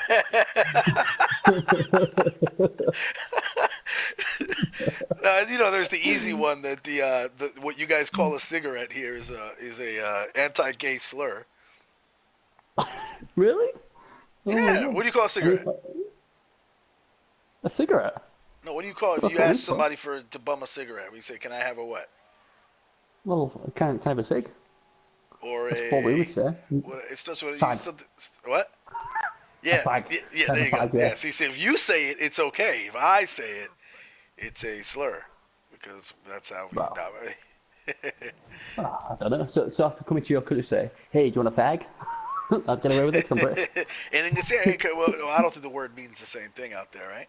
I don't think it's used as a. Yeah, but I mean, I suppose we just call them cigarettes. I mean, I don't smoke, so maybe I'm not in with the lingo, and obviously I'm quite old now, so I'm not a hip 18-year-old, so there might be something really cool, like a smoke stick or something. Here, would you like some like smoke stick? Is I don't smoking know. really cool anymore? Is it really I cool don't think it ever anymore? was, but I don't think so. They have these like I don't know what they call them in America. These e-cigarettes, like an Yeah. electronic cigarette. Yep. Yep. They look really weird. They're really weird. They're like people with chimneys onto their Yeah. mouths. It's a little better for So you, they surprisingly, than the cigarette. And meanwhile, while we're talking about talking about smoking, you got Willow smoking up that sideline, and he's only within look at that 12. Is that 12 meters away from the touchdown? And this looks like one of like the yeah. same situation that the Orcs had the Lizards in last time, and now the tables have turned where like the Lizards are just like, this is what we're doing, and we're Right, telegraphing it. We're not trying to hide it, and you can't stop it. right. We don't care. I'm gonna call what I would do here, and this is what Arzoin should do.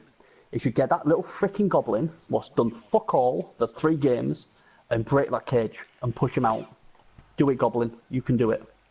Where is? Oh yeah, he does Get have him a down. goblin. I forgot all about the Get him in goblin. there. There he is. Get him in Oh, look at there. the cute Get little him in goblin. there. It's Melanie Laurent back again. Just get him. So what you could do, you could put your guard pieces on the 2 lizards, and then get your little goblin, get him in there, and push that skink out. Oh, but he's got sidestep. Where's the fun in that? Yeah. Where's the fun in that? Oh, do you know? I thought I'd come up with an evil genius cunning plan. Yeah, That's and so. FanFox knows what he's doing because Sibley over there has the stand firm skill too, so that really helps a lot when you're doing a sideline cage. How dare he know what he's doing? I was hoping he'd winged into the final. I don't know.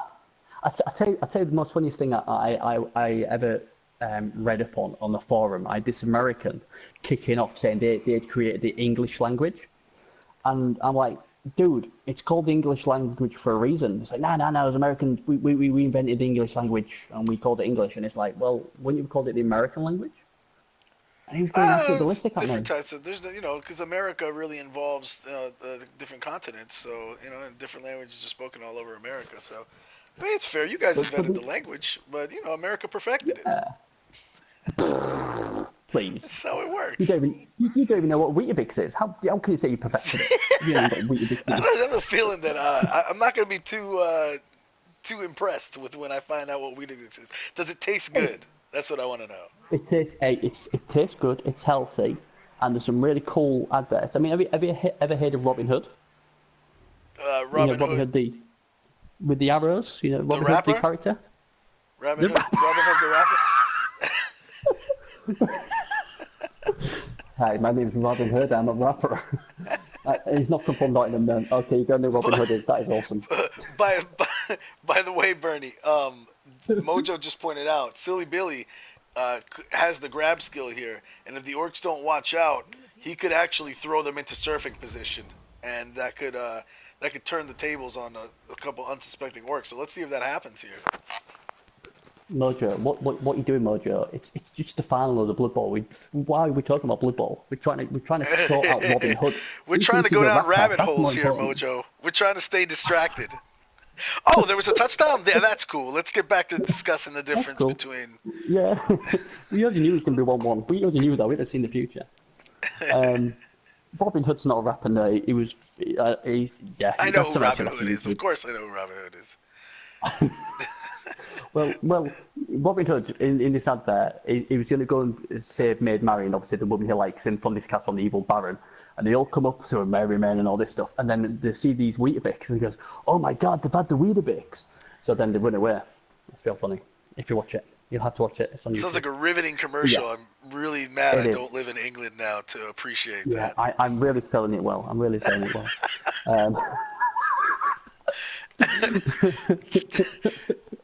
So I'm. Weetabix. Weetabix, gotta have them, man. You gotta find out what Weetabix are, man, because they're awesome. They're the best. They're the best thing ever. Honestly, you'll look like Arnold Schwarzenegger after about a week on them. You'll be fine. Speaking of looking like Arnold Schwarzenegger, some of these swords are just looking here at the less powerful orcs, like they're hungry. But it's just the onslaught of orcs on the sidelines. It's looking to pin these lizards in, and even with there you go. So that the lack of block though can hurt. It can. So Dumbledore knocks down Andy Kagan to the ground, and I have to imagine the next block is probably going to come from Slibley. Yeah. I don't think you'll be seeing the grab used to do anything fancy and create an unexpected surf. I think Slibley's just gonna have to get that guard up there and start to try to punch a hole through the orcs. These lizards gotta be very careful. I mean, they've kind of walled themselves up here. But what I will say is that with the proper blocks going through like this one, it is possible. No, it doesn't look like they're gonna do that though. Ouch. Yeah, Archie Hickox is going to take a blow for a couple turns. They could, theoretically, these lizards could could kind of like back wrap a screen and enclose these orcs against the sideline. It could happen. I mean, Arduin's doing the right thing. He's really making it awkward for FantFox down there. I think it's. Oh God! Here we go. There you go. Yeah. So it looks like that's exactly what they're going to do. Yeah. They're going to reverse Didn't the like field that. now. Oh no! Or actually, he's going to sit back. He's going to reset the cage. Actually, it looks like he's not going to take the ball away from that Agi4 skink. No. No, and that's the right thing not to. Now then, Gandalf, are we in a going day this turn? Here we go. Is he going to do something? Come on, he's I thinking think about he's it. gonna block with Slibley first. What do you think? I think you should try and hit with Gandalf just for the fun of it. Nope. Yeah, Slibley's got to go first. Oh, No, Merblin. Why is he doing? well then. Why is he doing that? Okay. Thing is, it can break And then tackle. he's He's gonna got break it. break Okay, tackle. he's He's fine. blitzing away. Okay, gotcha. Within grasping Yeah. range of the fans. Where is he going to put him though? That's the thing. There we go. Oh, that's good. Keep it next to the ball. I think Merlin's the key piece here. Obviously, with having break tackles, it helps so much. So the cage is reset down at the base of that wide zone, and Gandalf is going to make his block. No snowflakes around to distract him. He's playing patty cake with a Black Hawk. You see, the thing is, he's a big Black Hawk. If it was a small Hawk, it'd have slapped him. Yeah. And Slibley now is going to use the grab skill to punch Apache Yaldo, knock him down, and where does he want to put him? He wants to put him there. Right next to him, probably. Yeah.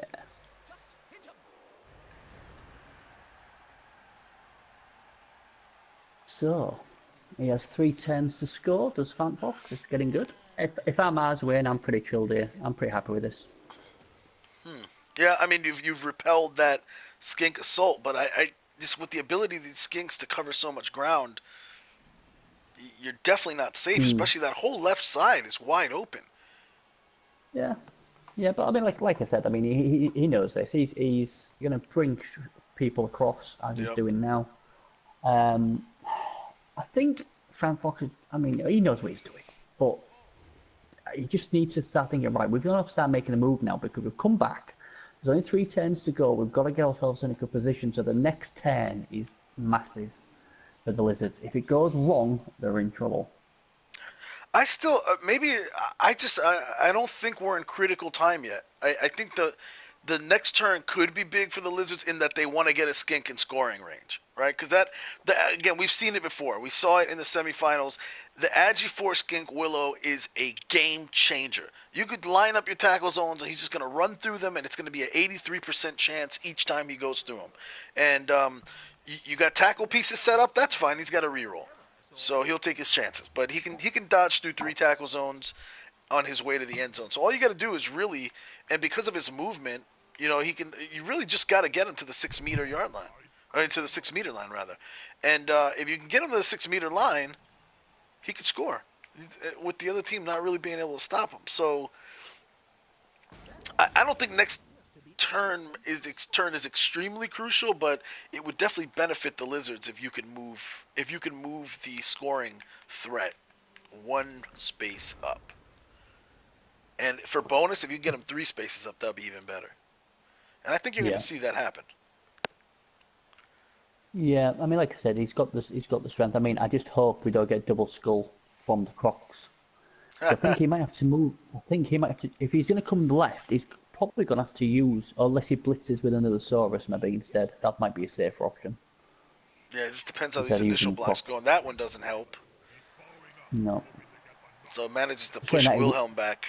But again, we're not in crucial territory yet. But like I said, he's tying up the rocks, isn't he? He's tying them up, so he doesn't need many for a screen. Oh, another big blue arrow.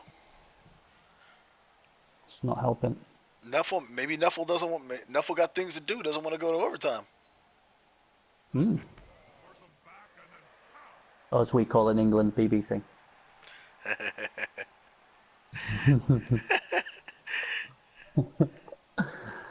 But you're making me want to get a BBC T-shirt, Bernie. You should. Seriously. Or a Postman T-shirt. Oh yeah, absolutely. And I'm sure the postman will deliver that for you as well, free of charge. Mojo's grabbing his ears and screaming now. No! Make it stop! So they're unable to open a hole on that left side. And then Merlin's going to double back and say, all right, we'll just punch it back the way we were going then. Yeah, absolutely. Absolutely. And obviously with oh, that's a nice shot. With obviously simply having stand down, that always helps. What's Merlin going to do now, though? He's going to stay there? Possibly. Nope. Drop back, okay. I still think it's worth using your goblin as a kamikaze missile. That Just might going come. in. I That would. might come in like the latter turns. You've And a got it. key block from the star player on Hugo Stiglitz. Slibley Yeah, is that going is to big. land the big boom, but Perfectly good punting Stiglitz service. is a tough nut to crack, and he's going to get right back up the next round, next turn rather. And now you've got a decision for the. I mean, you don't have to. You can create opportunities on both sides, but I think you're right that eventually that block from the Crocs could open up big things. So you want to make it. Hmm. If it But goes obviously, wrong, you still got one turn to get your scorer in position. yeah. I mean, and the thing is, that skink's well protected. So if you wanted to use the crocs, you could, but he's gonna go down this side again. Well, it's understandable. Yeah, it's not terrible. The only problem is that sitting there in that wide zone, though, it does allow them to like literally physically wall you in, so you can't. All right, and now, I mean, now this skink is definitely Willow is definitely in scoring position. It's a threat that the Orcs have to address because again, we've talked about the Orcs are not like a get downfield and score on you in two plays team. They could, but FantFox is if he's got an open TD, I think on turn 15 he'll take it. He's not going to be Yeah, wrapped up. I think you've got to. I mean, 10, 15 go because if it goes wrong, at least if you've got pieces in the area, you can still recover it. Right. I think if you leave it to 10, 16, you've got no maneuverability. If you fail, that's it. You're out. You've lost. Right. Well, at least 10, 15. If you send some other skinks up there, if he keeps it the option, then you've got a chance to recover. But I'm the same as Not the you. greatest block in the world here, Bernie, but he does manage to push him back. So Gandalf is still asserting the space. Gandalf has been really underwhelming this match, really underwhelming. But Yeah, at least he's yeah. here he hasn't At least he's completely not going failed. bonehead now. Yep. At least he's doing a bit better. That skink will go right. Oh yeah, he's going there. Yeah, I think he's going to stay this side now. I think he's going to think, you know what, we're going down the right regardless of what the Orcs do. Well, it's interesting, right? Because now sitting this skink out here, Yeah, Asaurus, who their first match was the semifinal, his first match was the semifinal, right? It forces that to happen. Now they got to bring an orc over to get mm, in his face. So that's still it's one less guy that gets to pile on that wide zone. yeah, absolutely. And that's like you said about spreading the field, wasn't you? Saying this is what we was thinking the Orcs would do is spread the field, and that's basically just that little skink over there. He has to acknowledge it as a scoring threat, so that's one less Orc for him to deal with down this side. So yeah. The other thing too is that it really is a scoring option. I mean, if Arzoane now, it's not just this player that has to get tied up, Ed Fenech, right? If you leave that skink with that orc out there on the island by themselves, and you throw your guys too heavy into this wide zone to stop the potential run up the sideline, if they could somehow manage to get a blitzing player to come over there to the left side and knock that guy free, I mean, your ball carrier at G4 has the ability to throw a short pass over to that skink at a reasonable chance, especially because there's Yeah. a reroll involved. So it does a lot. I mean, and Arzawin seems to be committing really heavy to this wide zone. So we'll see if that ends up biting him. Yeah, I think to be fair, if it was my Orcs the way it is at the moment, I would be trying to encourage him to come to the left and give it to his agility 3 skink. I'm quite happy for him to go that way. For the TD. But I mean, because if that skink gets yeah, the ball, that's a touchdown. That's done. It's not even a well, yeah, but he's got to get the ball though. That's the thing. He's got to right, pass it to him. He's got to, right. and he's got a tackle zone on him. Because I don't know who on earth he's going to knock that Orc throw over because they're all committed to this side. Yeah, So you know, yeah. And there's the I break just tackle source is not over there. So yeah, no, you're right.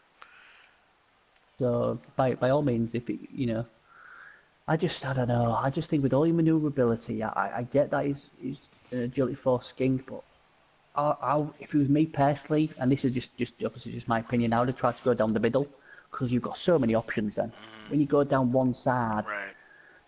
it just looks messy. It just looks really messy, and I think if it was me personally, I would be trying to score this turn Because, I like you think I said, think Hawks it's they're not in desperation mode yet, but FantFox is definitely. I think if you give him the ability to score this turn, I think he'll take yeah, it. But I don't think he's too absolutely, pressed. absolutely. Now, what another option here is if you can clear a couple of these orcs out, 1, 2, 3, 4, 5, 6, 7, 8, 9. That's 2 GFIs. You're better off just running your Agi 4 skink up the sideline for Yeah. 2 dodges. I think the key block could come from Wizard of Oz. I think Wizard of Oz can get rid of the strength. Oh, strength for is it El Oso Judio? And Then also, he might yeah. go for it. I think he might go for it then, because then you could even blitz the goblin out of the way if you can. There's a few things you could do, so you could actually just have a nice walk in. If Wizard of Oz can take that orc out, and then you move the skink back one, and then Still obviously got a slap. blitz. Bit of a lull. Yeah, Yeah. no, you're yeah. right. So Wizard of Oz takes out Elos Studio, Yep. then the skink goes behind Wizard of Oz, Yep. then Albus Dumbledore smacks the other orc, Yeah. Apache, and that frees up Merlin, who then goes and slaps the goblin. But then again, the goblin's got sidestep. Yep. Oh, So it's not easy. I mean, obviously, And yeah, and one of those is going to be a 1-die block anyway. So I think Fant is probably just going to try to he's just gonna run it, punch isn't he? holes He's over gonna run here it. and see Yeah. what kind of madness he can create. So Slibbly getting up and chain pushing away. So knocking Apache Aldo down and then chain pushing Marcel back down. It looks like they are trying to create exactly this space up there. Yeah. And Wizard of Oz is going to come through on it. Also Judío. Knock him away from the sideline. I almost thought they were going to double back. Yeah, no, is he going to move his other skink out of the way and then just go for it now? Is that what he's planning to do? This is interesting. What do you do? Wonder what I'm not sure that he'll go for it this turn. I definitely don't think FantFox has a problem with blitzing through, with dodging through with the Agi 4 guy. I don't think he's that averse to it, but I don't think that he's going to do it early unnecessarily. He'll probably try to see what kind of more openings he can create. Yeah. Yeah, I mean, like I said, he's a cool customer, it's FantFox, so, you're more than likely, and obviously when I've played him before as well, he likes to try and score last That's time. a big hit right here. Yeah, that is a good hit. Like I said, that he's dominating as we'd expect him to, and the Orcs can't really get too much of a defense sorted out. Like I say, if you wait till last turn, then obviously you might be able to clear the full lot. But that Goblin's a bit of a problematic due to admin sidestep. Right. Unless obviously he knocks him out. But yeah, you're probably right. You probably will wait till last turn. I mean, you've had some good blocks in there, so obviously that's put the Orc at arm's length. So it should be. It'll be interesting. Here we go. Oh, he's going to go for it right then and there. It's a no time like the present. Absolutely. Oh dear, this, oh god, oh my word. You don't want this to fail the first one, because that'll age in 20 years. There you go, the extra step. He pauses, he takes this one last look at the crowd and falls backward into the end zone, does a backflip. Willow is willing to get his hands dirty, but he is also willing to showboat when it calls for it. Did you actually notice that he actually used the reroll? Did you notice he did actually roll a 1? Did he really? Show feet, so no, I didn't see that. This game is funny. This RNG is funny. It's almost predictable that one is going to happen there, right? Oh, yeah. So they go, look, going for it. 1. That was a wise move, I think. Oh. FantFox figured, you know what? He hasn't completely committed his defensive forces the way that he's going to come down. And, if he knows that I have to score on a certain turn, then he's better able to defend knowing what I have to do. Defending in turn 15 forces you to account for, well, okay, not only do I have to defend against the immediate touchdown, I got to defend against him setting himself up for an easy touchdown next turn. So with one of those options gone in turn 16, it would have been more to the defense's advantage. So FantFox said, no time for the present. I'm not gonna be able to get that goblin out of there. So let's just take our dodges now. Yeah, I think the thing is, I mean, I don't know if Mojo would agree with me, but I think Will of the Bear should have his name changed to the Postman. Yet again, he's delivered, hasn't he? He's delivered again. There's in the forums, in the official forums, if you guys haven't checked them out, to forum.bloodbowl-game -game.com. Yeah, hold on. So forum, I'll type it into our main chat here. Yeah. Forum.bloodbowl-game.com. If you go there, those are official forums, and there's a thread in there where people give suggestions and ideas, and one of the things that they wanted was I'm sorry, I've just caught it. I just got distracted. What was it that you were just talking about that got caught my frame of mind? I'm really sorry. We wanted to change the Willow into the Postman. That's what we wanted to do. Right. Sorry, good. So the nickname thing. Somebody's been floating the idea around of, wouldn't it be nice if Cyan had implemented this, the ability to either rename or assign a nickname to your players after like a certain level, which I thought was pretty cool. Of course, I don't think. Yeah, nicknames are good. Yeah, because when you first name your player, you don't know he's the guy that's going to end up getting strength 5, and then if you had known that, you would definitely have named your guy Tiny, and now you don't have the ability to do that because you can't be all poetically ironic because you didn't know he was going to score that. So if you added that nickname option, then you'd be able to do that. Well, that's it. I mean, it's like Demented's tree. What's called, is it Thunk or something? It could change him and call him penalty kick. For scoring that penalty. There you go. So, the kicker. He can call the kicker. And Mojo Nova can name all these players Postman. Every single one. Absolutely, they'll all deliver for him. He's clutching his ears right now and screaming, "Make him stop! Make him stop!" The thing is that I am helping him because if he names them all Postman, they'll always deliver. And he'll be top. He'll win everything. He'll have fame, everything. And all the girls will have the Mojo Nova t-shirts on, in white, obviously, just in case it rains. So by the way, does Tunk mean something in the Queen's English that I'm not aware of? Because I don't know. Demented, I think, is a West Coast U.S. player, but I kept thinking that name sounds like that because he's got another player named Brown Streak, and I was like, so Tunk is a term I'm probably not familiar with that I should probably if it is in the it's not in the BernieBuffon dictionary of English. Then it doesn't exist. That obviously is a lot better than the Queen's English. I mean, the Queen's English is good, but the BernieBuffon definition, the BernieBuffon English dictionary is official. But that's it. It's like you said earlier. They took the English dictionary and we've improved it, and it's now called the BernieBuffon dictionary. But what can you say? But no, I don't know. I have no idea what it means. It sounds pretty cool, but if it means something naughty, I don't know about it. The crowd gets involved, and this is a Lizard Stadium, and the crowd's like, you know what? We're trying to see overtime. Our announcer's BernieBuffon. This deserves overtime. We've seen so many overtimes, been so close here. So far, and that's what they want. So they go and they throw a rock at Apache Aldo's head, and he's gonna take a rest for pretty much for the rest of the regular period.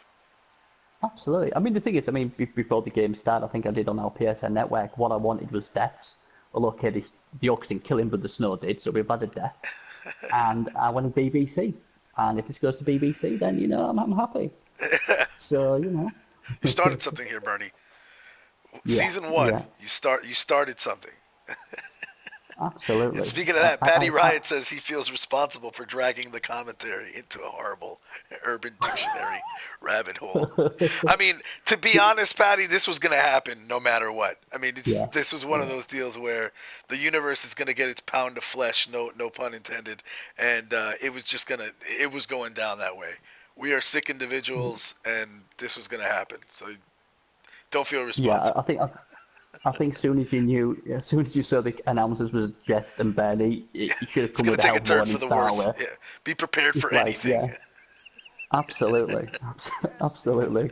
You know, I mean, obviously, we try and commentate on the game, but when you fans come up with stuff more important, like the dictionary or Weetabix or whatever else, we have serious ADD. And this is just going to go, you could talk about anything. Yeah, you could bring up any subject and we'll spend a half hour just diatribing about it. So be very careful what you distract us with. And we'll try and make it cool as well. Too cool for school, daddy cool, absolutely. Wait, Mojo's posted a link in the chat for Tunk in Urban Dictionary. So I'm scared. Oh, God. It does mean something. Okay. That's sneaky demented. Sneaky. So is it something to do with wood? What's something that? to do with wood? Yes. Something to do with wood. Yes. Oh, by the way, and while we've been diatribing about this, El Oso Judío, who is known for his strength and his brutal, mighty blow, has moved into a scoring as a scoring threat. Scoring position 2, 3, 4, 5, 6. Yeah, that blitzer is within reach of the end zone without even a GFI.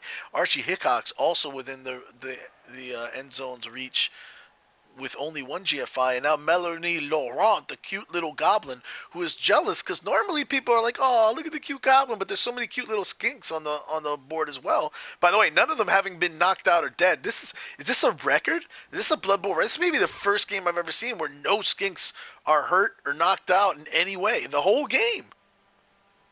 Yeah, I mean, the goblin's like a mongrel, isn't he? They've all like pedigrees, and he's a mongrel, bless him. But he could become the hero. But I mean, Arzuin, cut the shit out, mate. You're not scoring. I want BBC. Basically, my BBC's there, and you're going to take it away from me. I hope your bloody thrower fails to go for it and kills himself. I want BBC. Anything that ruins the possibility of overtime is gonna piss you off. Absolutely, I'm a big fan of Arzuin, but I bloody won't be if he bloody scores. Score it on penalties. Score on penalties. I'll try and score 10-25. This is what this game needs. A touchdown on 10-25. You do that and you'll be a legend. You'll be an absolute legend. The amount of women I've had coming to me after I cocked up in the first round has been amazing. Just imagine if you did it. It'd be a lot better. Double fisting will certainly not mean 2 drinks after you've done that, mate. I'll tell you that right now. Oh dear. I don't even have a comeback. I don't even have a comeback. Hey, look, I'm speaking from experience. Double fisting. God, that's gone up right on my schedule since I got famous. So if you want that. By the way, there's a discussion in the chat going on. Somebody's asking what they should give for their dwarf troll slayer who has already Mighty Blow Guard Pro Frenzy, and he's just leveled up, so he wants to know what he should get. And so the other players are quick to be helpful with such suggestions as give him rabies or the special fire player skill. Fire player skill is sweet. And so it's I hope I don't mess the name up. Maggie Arkham. Maggie is saying, okay, thanks, tentacles it is then. Yeah, so, I mean, to be fair, he's obviously a very clever dwarf player because obviously he's come to me and obviously wants my opinion, not anyone of theirs over there. So I would give him a death roller to go and run over the freaking bent goblins. Because if you have a death roller and you run over the referee, then they won't screw you.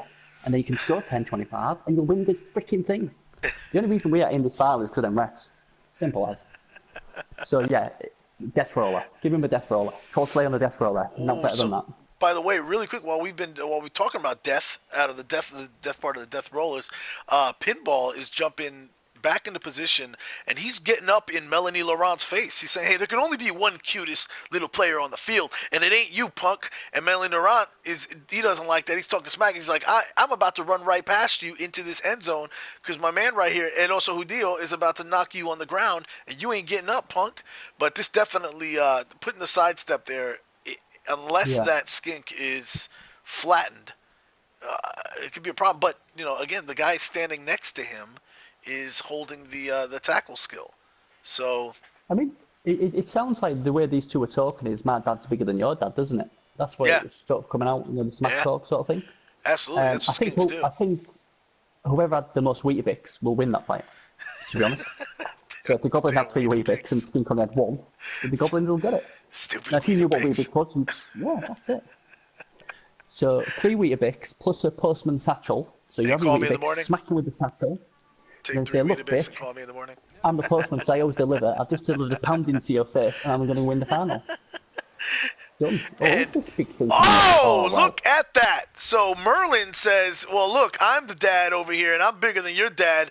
And he comes, and he knocks El Oso Judío down to the ground. The extra training helped to take that extra step. GFIs have not been that kind to the Lizards, and he's almost burned by one now. And he's trying to figure out, should he follow up? Hell, why not? Why not, old chap? Tally ho, orc. Bye-bye. FantFox really weighing the options here. Yeah. And decides, follow up. He says, why not? It is.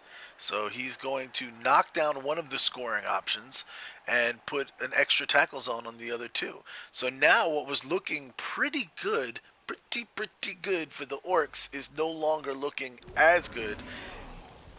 And Asaurus may have screwed up this is like one of those deals here with the Lizards where that one move too many, right? Like, your positioning is good, but I can improve it for a small risk, and that risk ends up possibly burning them.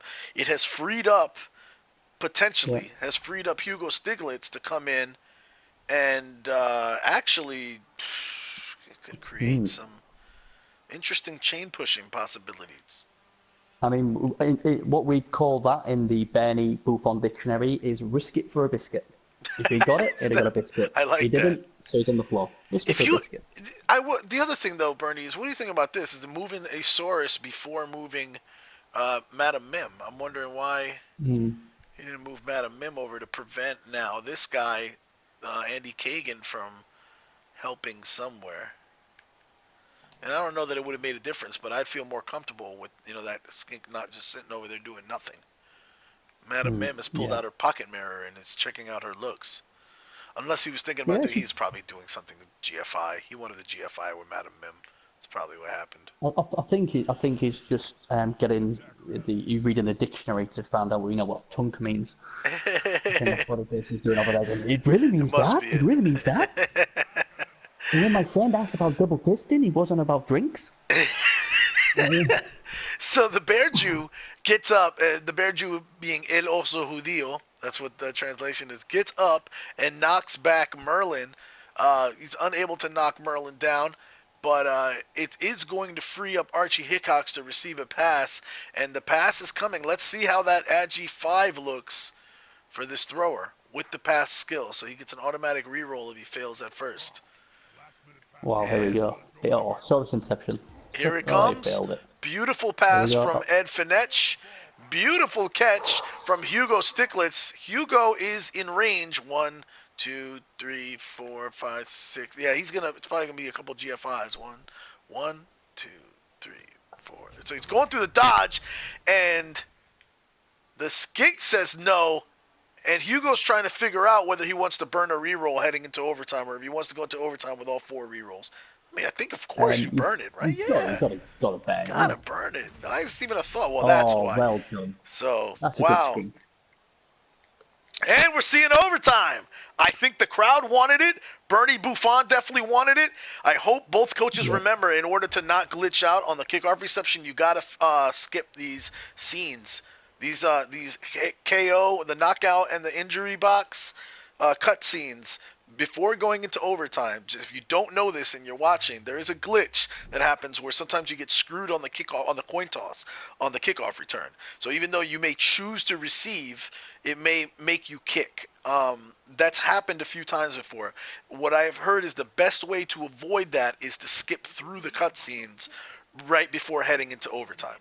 I never skip Tell any you of the what, the cutscenes Orcs have won the except toss. that one. The Orcs have won the toss. Either way's got the toss. So this is looking tough for the Lizards. The Lizards have played pretty good defense, but really both of these teams have just shown the ability to.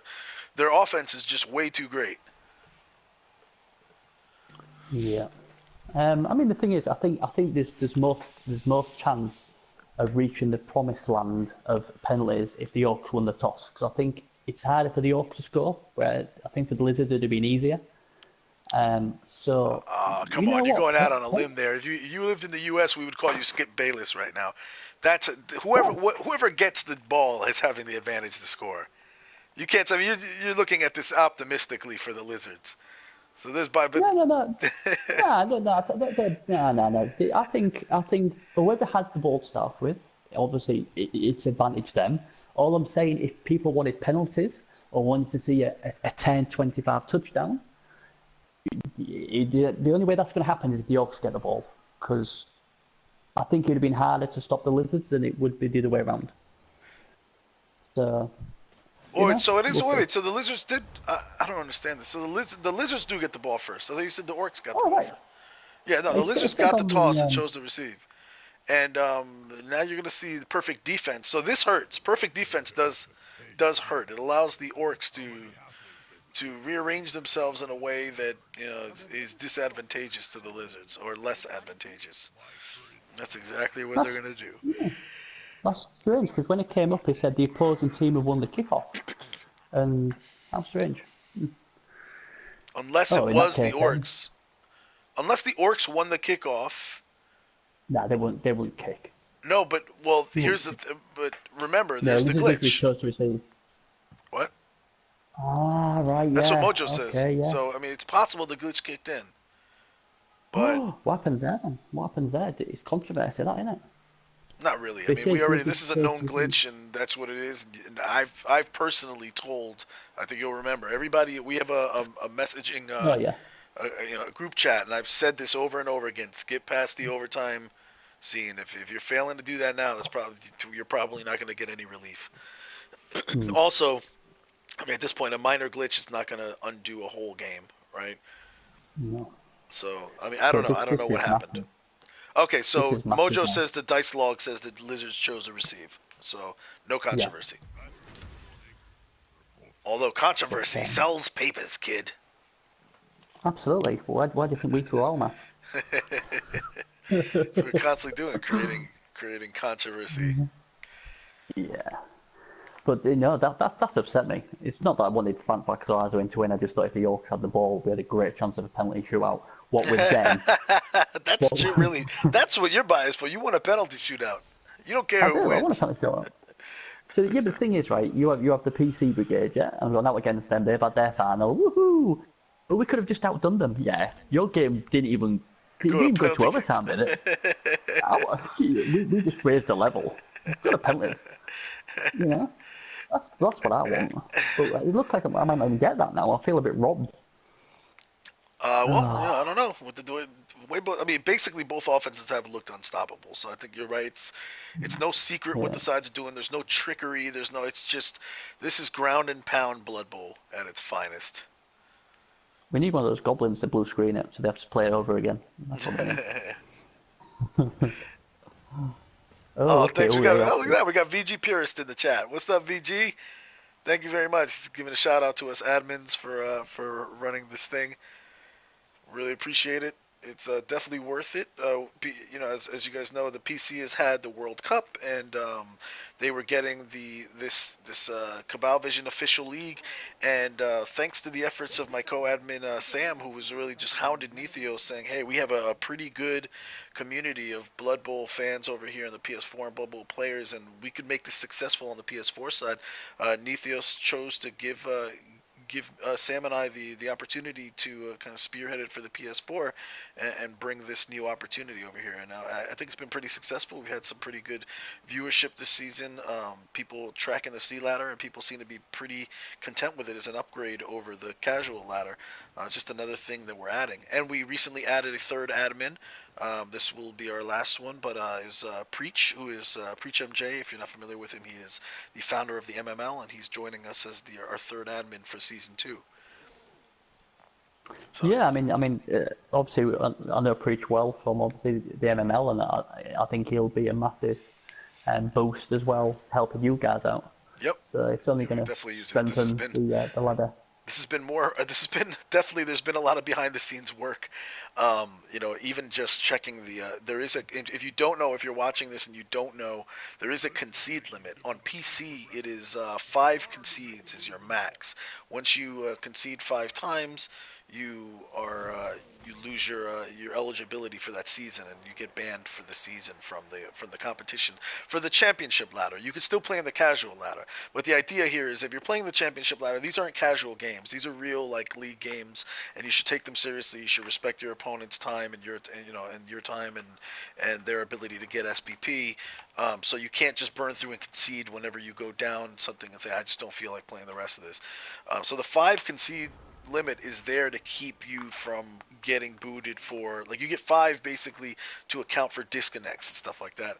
So in the PlayStation, as you probably also know, Bernie, we have the blue screen phenomenon where we get a PlayStation error.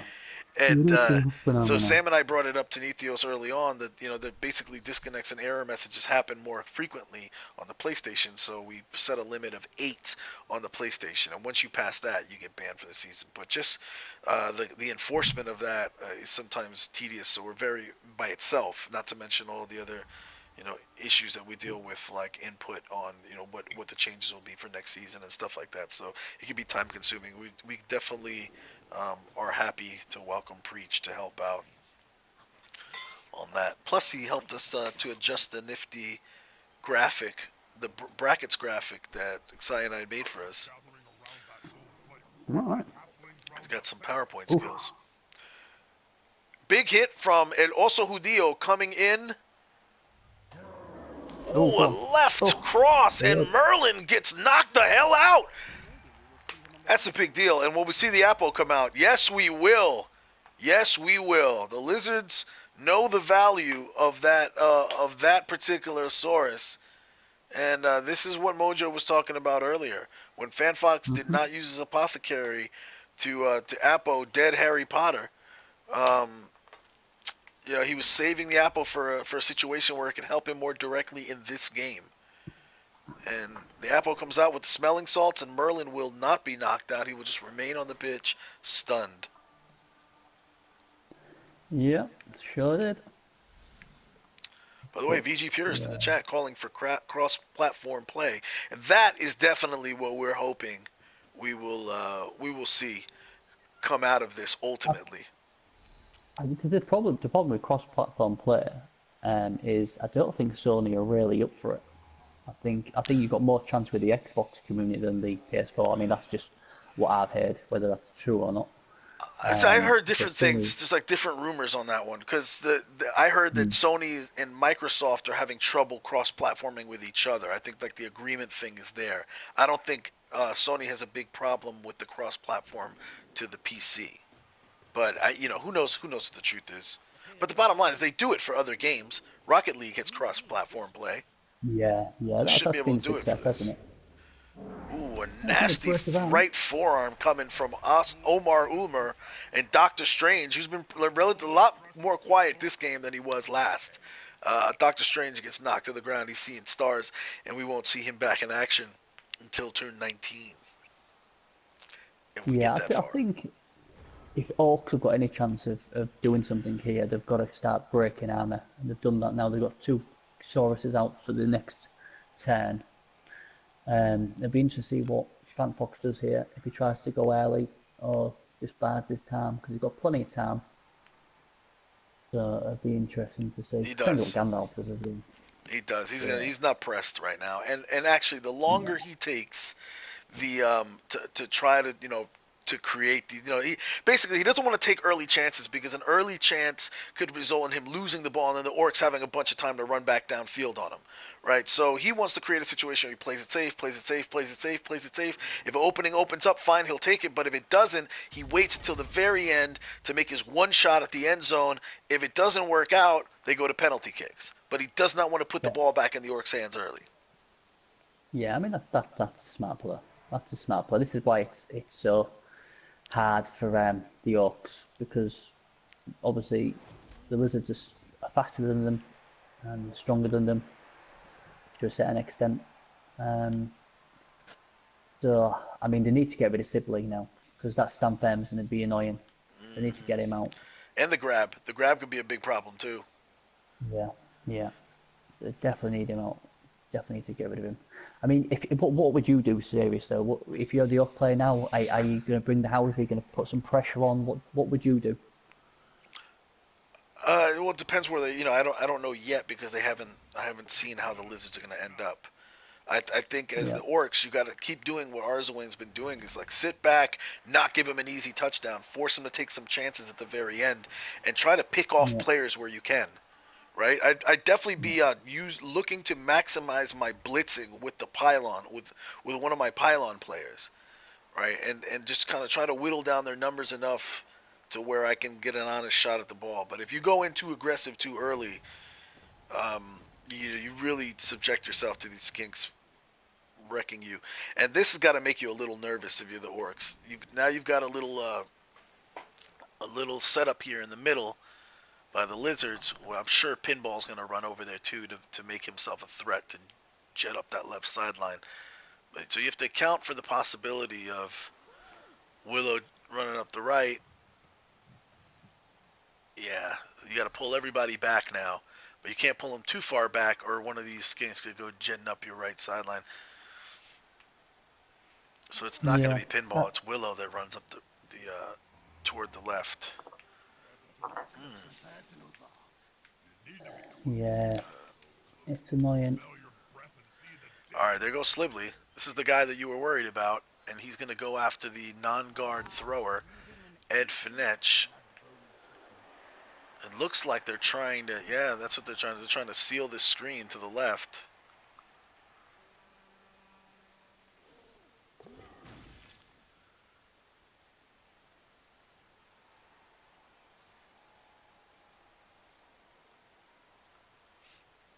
Yeah, it's tough. It's going to be tough to defend this.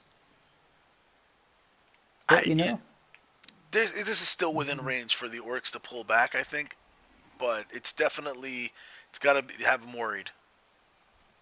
yeah, It's kind of a victory for the Orcs, right? That they took the ball carrier and he's back across the midfield line. So the ball is not currently within scoring range. In fact, there's no. I mean, there is one scoring threat, and now you got two, and they're not even really scoring threats. I think you hit these guys first, beat them up yeah. good, but then you need to move everybody else back to play some defense.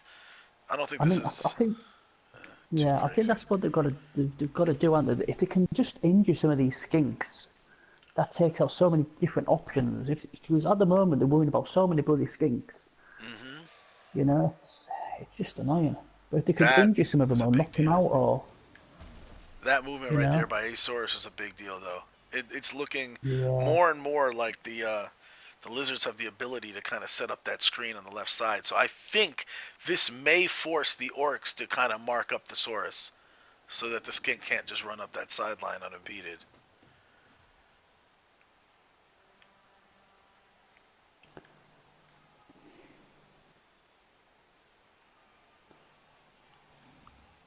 Huh. Yeah, and Hirschberg is going to have to go left too. but do you think they're going to hit the Saurus? Um, which one?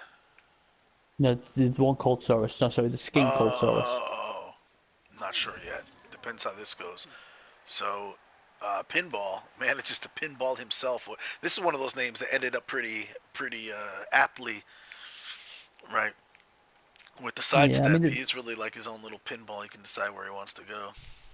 I said at the beginning of this broadcast about the lack of tackle on the Orcs, and again, Yeah. there again, if that guy had tackle, he'd have been down, and that was one of the main concerns. Apart from the Lizards being really strong, it was the lack of tackle on these to take these skinks out, and that's not the first time I've seen it where if he'd have had tackle, they just took him down. It's hard because there's so many skills you need, but and that's big because that leaves. I don't know if I'd have done that. Well, moving the Who's going to goblin. mark up the skink? Yeah, who's going to mark the skink? Someone's got to mark that skink up. Because obviously Sibley's going to smash Archie Hickox. 1, 2, And that'll 3, leave 4. a free skink. Yeah, but how are you going to get the ball to him? You're going to have to execute a pass. I guess he could jet right up the middle, but there's orcs there in the way, so... Yeah, but he's agility 4 skink. I'm just saying, just me personally, I'm just thinking that I don't want, just because he'd be an open skink. But we'll see. We'll see what he does. But I think you've got to take out this skink here, this Saurus. You've got to blitz this Saurus skink. I mean, he's It's technically like, within scoring range, but how are they going to get... I don't know. Yeah, so I think you're right, though. I think Hugo Stickless is going to come in and go skink hunting. On the right side. I don't know. Yeah, I would So have I don't thought get that... that move. I would have thought Hirschberg would have moved more left, right? But I guess he doesn't want to overcommit and Yeah, then swing it back the other yeah. way. And there it There goes. we go. Hugo Sticklitz Go is on, going to who's put down an there we go. Injurosaurus. About time. That's a serious About concussion, time, isn't it? Yeah. and that's what the Orcs So that's needed. one scoring threat. That's one scoring threat gone. But this is what he needs to do to have any chance. I think they're both playing it well. I think FantFox is doing really well. He's taking his time. He's in no rush, and I think Arzawin's thinking, you know what, I've got to start skink hunting, and use your best pieces to do that. And if that means you have to pile on, then so be it. But obviously, had the added bonuses, he didn't have to do that this time. But yeah, this is a good player. But like this is it. You see, I mean, we've been blessed with all our games, apart from obviously the blue screen, what was nobody's fault.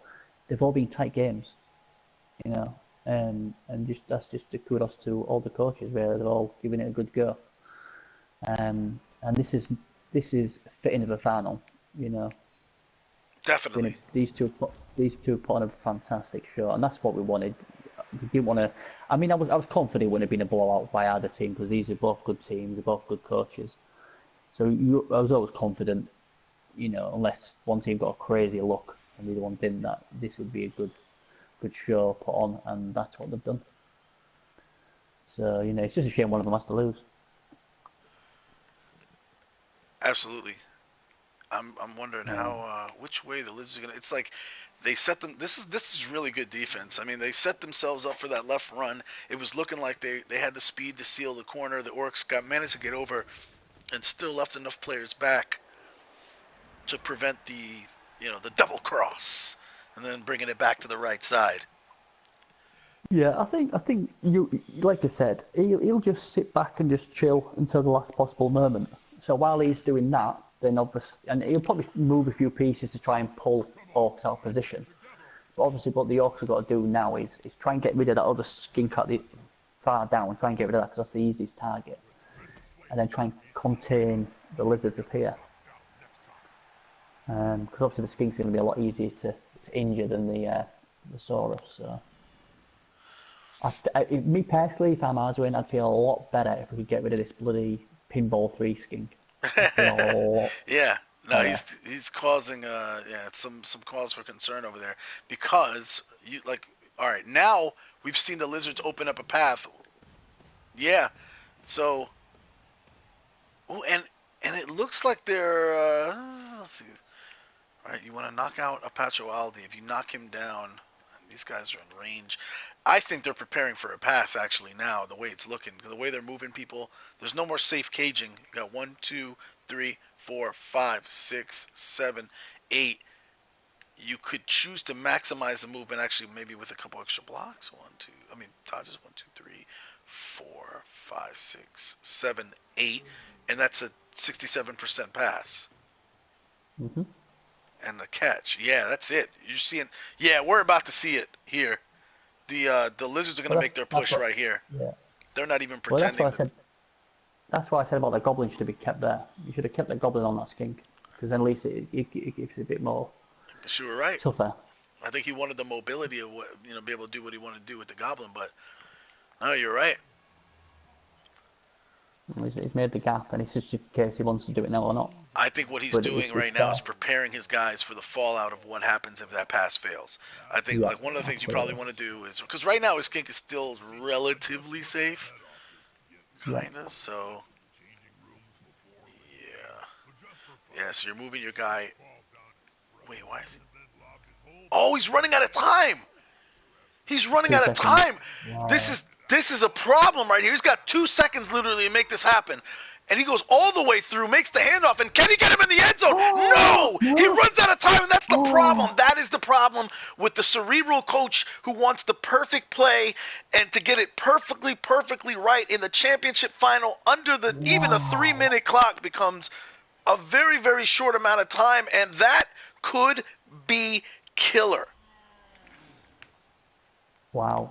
I mean, coming from a guy who stole till 10:25, that That pretty cool. Ooh, wow. Could we be seeing the birth of a new, commonly known theme? Now, this is in front of a worldwide audience on the big stage, PS4 Championship. We're seeing somebody choke in overtime by running out of time.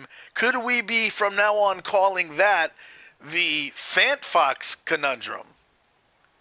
The FFC. I don't know if there's actually anyone from England who's quite old in the chat, but that just reminded me of the TV show Bullseye, where they lose the competition and they wheel out the car and say, "This is what you could have won. Take it away, take it away." And that's like they're just about to give you the trophy. It's like, "Oh, sorry, you ran out of time. Gotta do it. Gotta take it away." And who better than to execute the killing blow than El Oso Judío, who is at first does not succeed, but is extra training with the wind sprints this week allow him to successfully knock down Pinball, dislodging the ball. I wonder, you've been talking about getting Pinball off the pitch for a while now as being crucial for the Orcs. And not only does he dislodge the ball, Pinball is gone, badly hurt. That ball is sitting there. Still not over, though. This is still not over. That ball is in 2 lizard tackle zones right now. This is awesome. This is awesome. Oh, and I've been saying this before, but I did say this about FanFox. He sometimes he really cuts it close with the clock. I have never seen him have a failure like this before, though. I've seen him run out come really close. Yeah. Even on the I play in B&T, so he plays with the 2-minute clock sometimes, and he is that guy that he will run it to the very end of the 2-minute clock and execute a bunch of moves frantically at the very end sometimes. But he usually does have a handle. Like he has a good rhythm for. Hey, I'm going to use the whole clock, but I'll get it done. It's never been a problem. And here, where he said, I guess it's the pressure of overtime for the championship. A bunch of Cyans on the line, the fan factor skill on the line, everybody looking at you. Ooh, time management becomes the biggest killer. His biggest enemy is himself. Whoa. And Finesse jumps in. There's that Agi 5. That's what an Agi 5 Orc thrower can do for you. Now, here's the thing now, though. He's used his reroll. Does he dare get out the way of the Soros, or does he just stay there? I mean, could the other Blitzer get a shot in there? Archie Hickox? I mean, yeah, like we were saying, I mean, like I said to you earlier when I said about FanFox, when we played him, he does take a long time. He doesn't rush. And that has come back and bit him on the backside. Yep. And, wow. I mean, he's risked it. He dodges away. Slibley, frustrated, slips right between Slibley's arms. What a way if the Lizards end up losing this match. What a crappy way to lose. And you're going to be kicking yourself about that for days. Oh my God. And look at that. Big dodge by Archie Hickox to mark up Merlin. Oh my God. Now, that doesn't make him safe. Merlin is a break tackle Saurus. So that's a 83% dodge away. 1, 2, 3, 4, 5. He can come in 5, 6. With a GFI, he can lay a 2-die block on the ball carrier and dislodge this ball. So this is not over. Yeah, I think what he should have. Yeah. What he should have done is put that Orc Blitzer maybe a square the other way, square to the right. Oh, he's going to do that first. Okay. Yeah, And I don't think there's a 2-die block, and that's what hurts when you don't have block on your thrower. The ball comes loose, sitting right next to Gandalf, and I'll tell you what, Bernie, I would, as much as you kind of want to maximize your blocks, I'd think twice about trying to do anything with Gandalf at this point. Because I'm scared of him boneheading again after the horrible start to the match that he had. Yeah, you don't really need to use him though, dear. That's the thing. There's no really advantage of using him. Nope. Right now you could be seeing. I'll try. A touchdown here, maybe. You could be seeing it, right? Yeah. 1, 2, 3, 4, 5, 6, 7, 8, 9. No, I doubt it's going to be a touchdown. Ooh. I think the Skinks will recover the ball, but I don't think it's going to be a touchdown this match unless they want to get really. Well, I tell you what, we wanted some controversy or some sort of we got talking point, didn't we? Yeah, definitely got it. Wow, what a show these two are putting on. Oh, what is FantFox thinking now, though? I mean, I'm predicting the easy thing, right? You do the easy thing first. Lay the block on Apache Aldo. Because the other thing the Lizards have going for him is there is no what they call the keydoring threat, right? There's no guy downfield over here that the Orcs could easily pass it to and send it there. You've got everybody in front of you as the Lizards. You want to keep it that way. So I think the first thing you do is take the easy hit on Apache Aldo right here. Knock him back. Even if you don't knock him down, you still knock him back. You keep him in front of you. You got your couple guard source together, so it makes it more difficult. I mean, it's and all right. So he's gonna go that way. He's gonna go first hit Omar Ulmer. All right, and then he's gonna probably hit Apache Aldo. But I want to point out though, it's like he's just FantFox is not. I don't want to say that, but I'm just going to flat out say I don't think he's learning from his mistake. Now we have 50 seconds left in the next turn after he just got burnt running out of time. And, he still hasn't moved most of his players. I think the thing is, I wouldn't say unlearn. I think this is just the way he plays. This is his strength. This is what's got him to the final by taking his time. And, and there you go. He's got the ball. Now he's... Oh, God. Surely... Is he going to try and pass it? Surely not.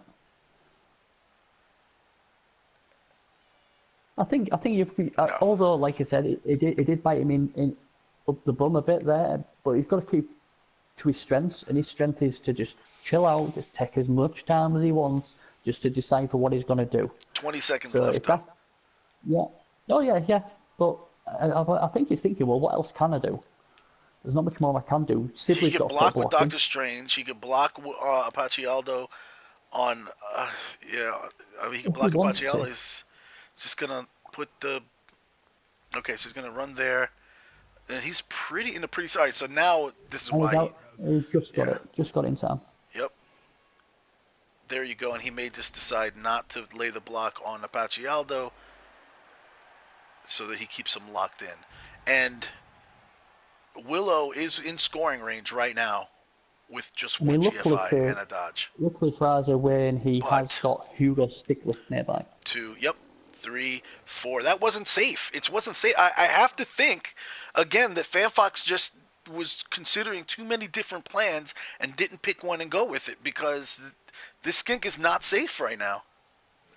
I mean, the thing is, Hugo Stiglitz has got tackle, but would you try and get, I don't know, what's he got there? 1, 2, 3.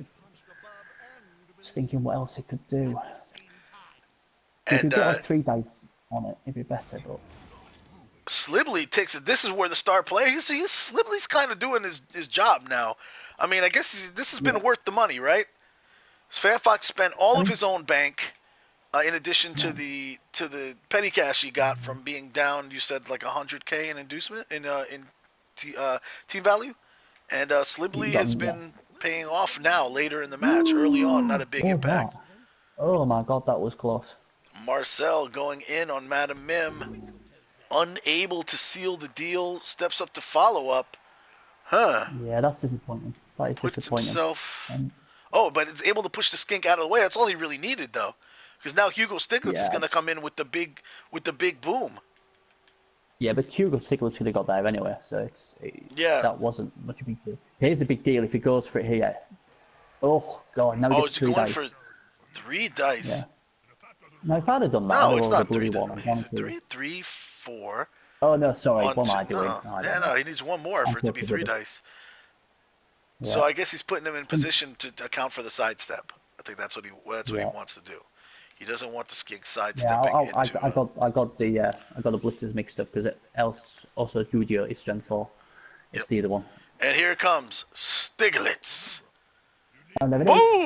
Shalak block boom. Willow is gonna hit the ground hard. No. And there goes the ball. Fortunately for FantFox, I was gonna say, fortunately for FantFox, Willow's not out. But even after a pylon, I tell you, man, Willow is a knuckle-up fighter. Willow don't care. Willow is flashy. He's a scorer. He's an agi guy. He's a hands guy. He's the face of your team and all that stuff. But when it comes down to it, when the game's on the line, Willow is not afraid to roll up his sleeves and get it done. Blue-collar style.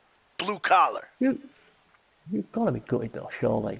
You hit him, you don't injure him, you pile on, you don't get stunned. All you want is a stun, don't you? You're just looking just for one turn to get him out, and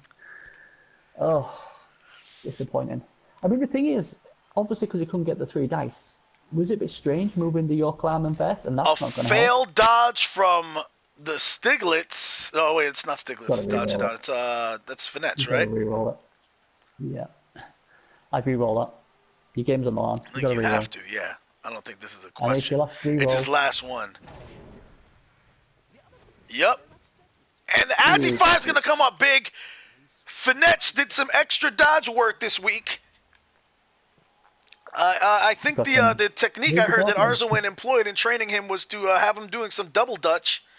And it really worked out. Able to dodge that lizard's tail. Finetch has the ball, but now the question is what to do with it, what to do. Would you just throw it miles away, maybe? Like a punt? Not this early. No, because the skinks can cover so much distance that wherever you're going to throw it, they can get to and pick it up and then just reset their offense. The only thing I'd have done there is get the goblin across one. Because this guy's got, I don't know. Maybe not. But wow, what a game this is. This is crazy. That's just... And I tell you what, that 10-25 score is getting closer. You may get what you wanted. The championship may come down to penalty kicks. On the big stage. The Ironclad saying, I'd throw it down the field. Yeah, so you got somebody in your camp there for the throw it down the field camp. There is something to be said for the punt, right?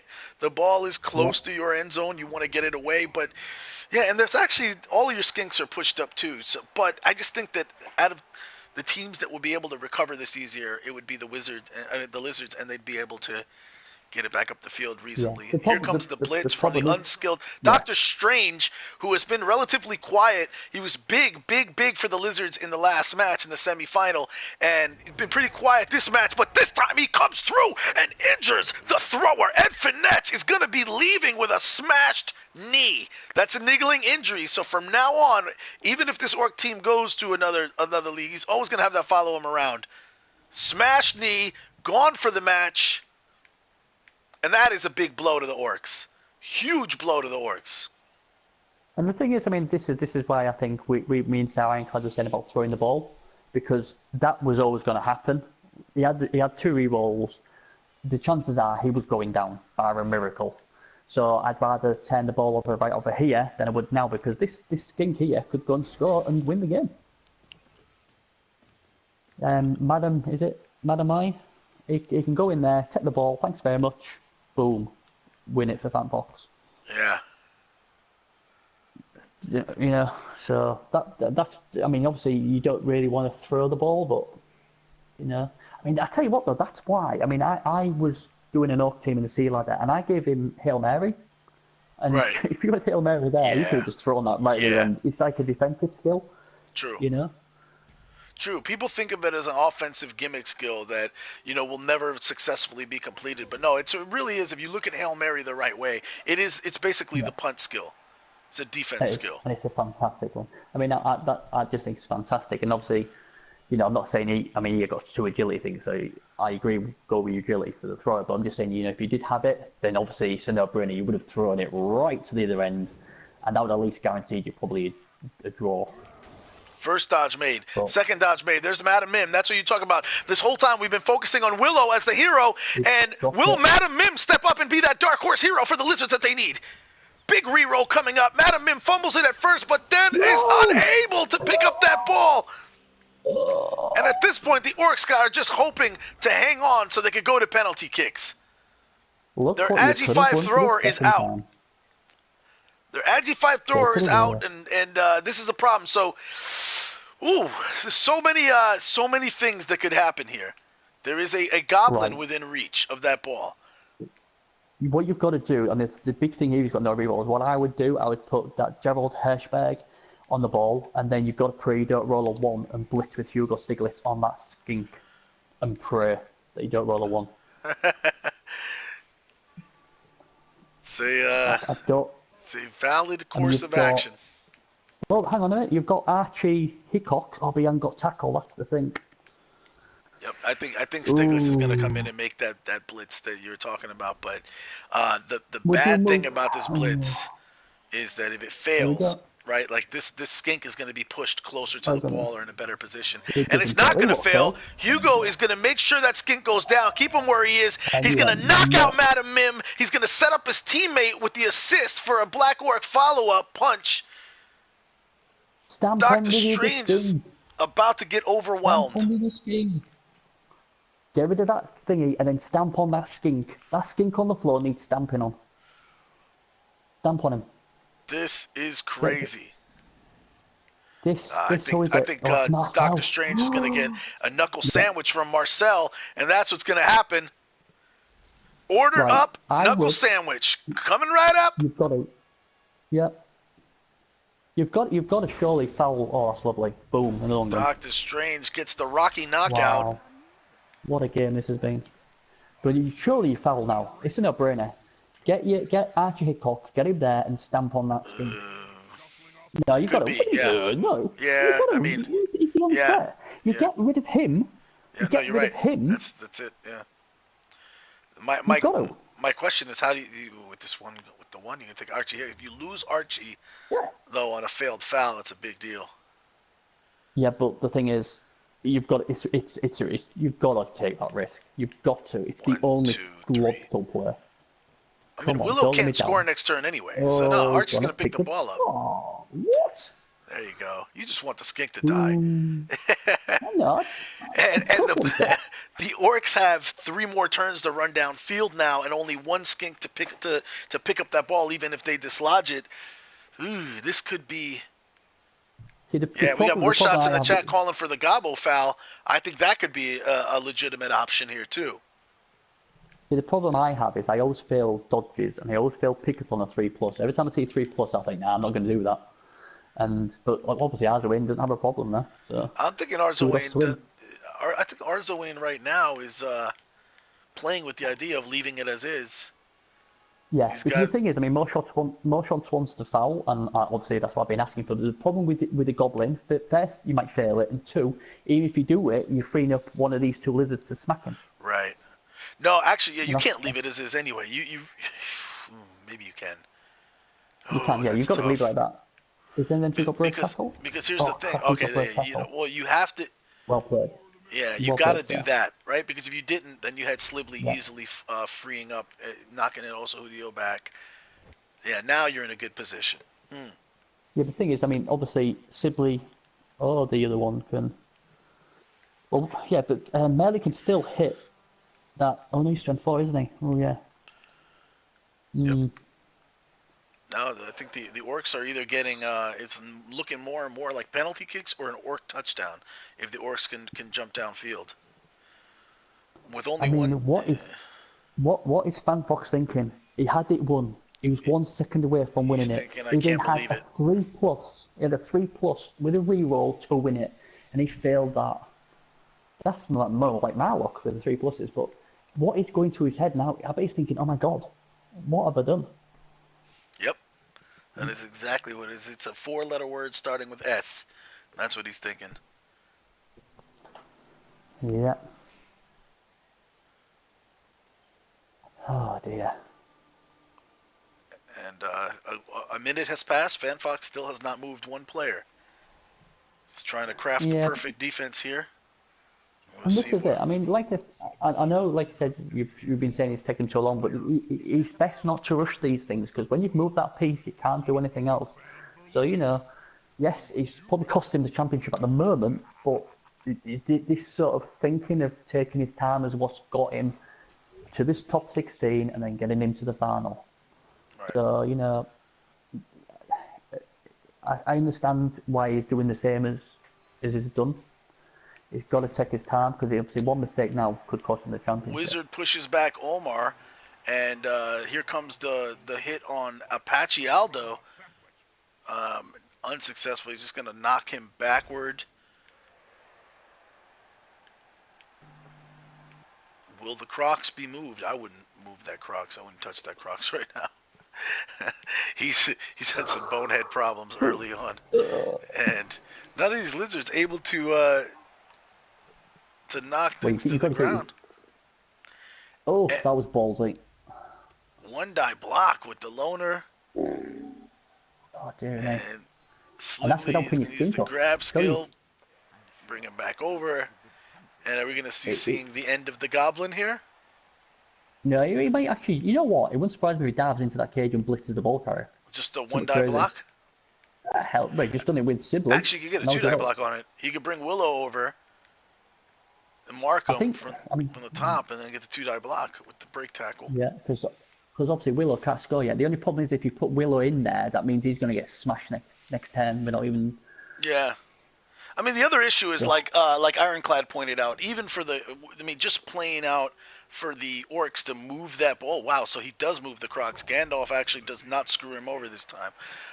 But even for the Orcs to get it downfield is going to be, it's going to take some definite, moving and dice rolling. If you look at how far they've got to go, my calculations is landing the touchdown on 10:25. There it goes. He's marked him up. He's going to do that. He's going to dodge into the cage at this point with the break tackle. That should be 67%? No, 50%. That's a 50% dodge for the blitz, and it is not enough. I don't think so. Not enough. Merlin gets swept by Melanie Laurent with Arzawain telling Melanie, "Sweep the leg," and that's what he does. The goblin might not be pretty, but he's pretty effective. He is. He's been effective, all right.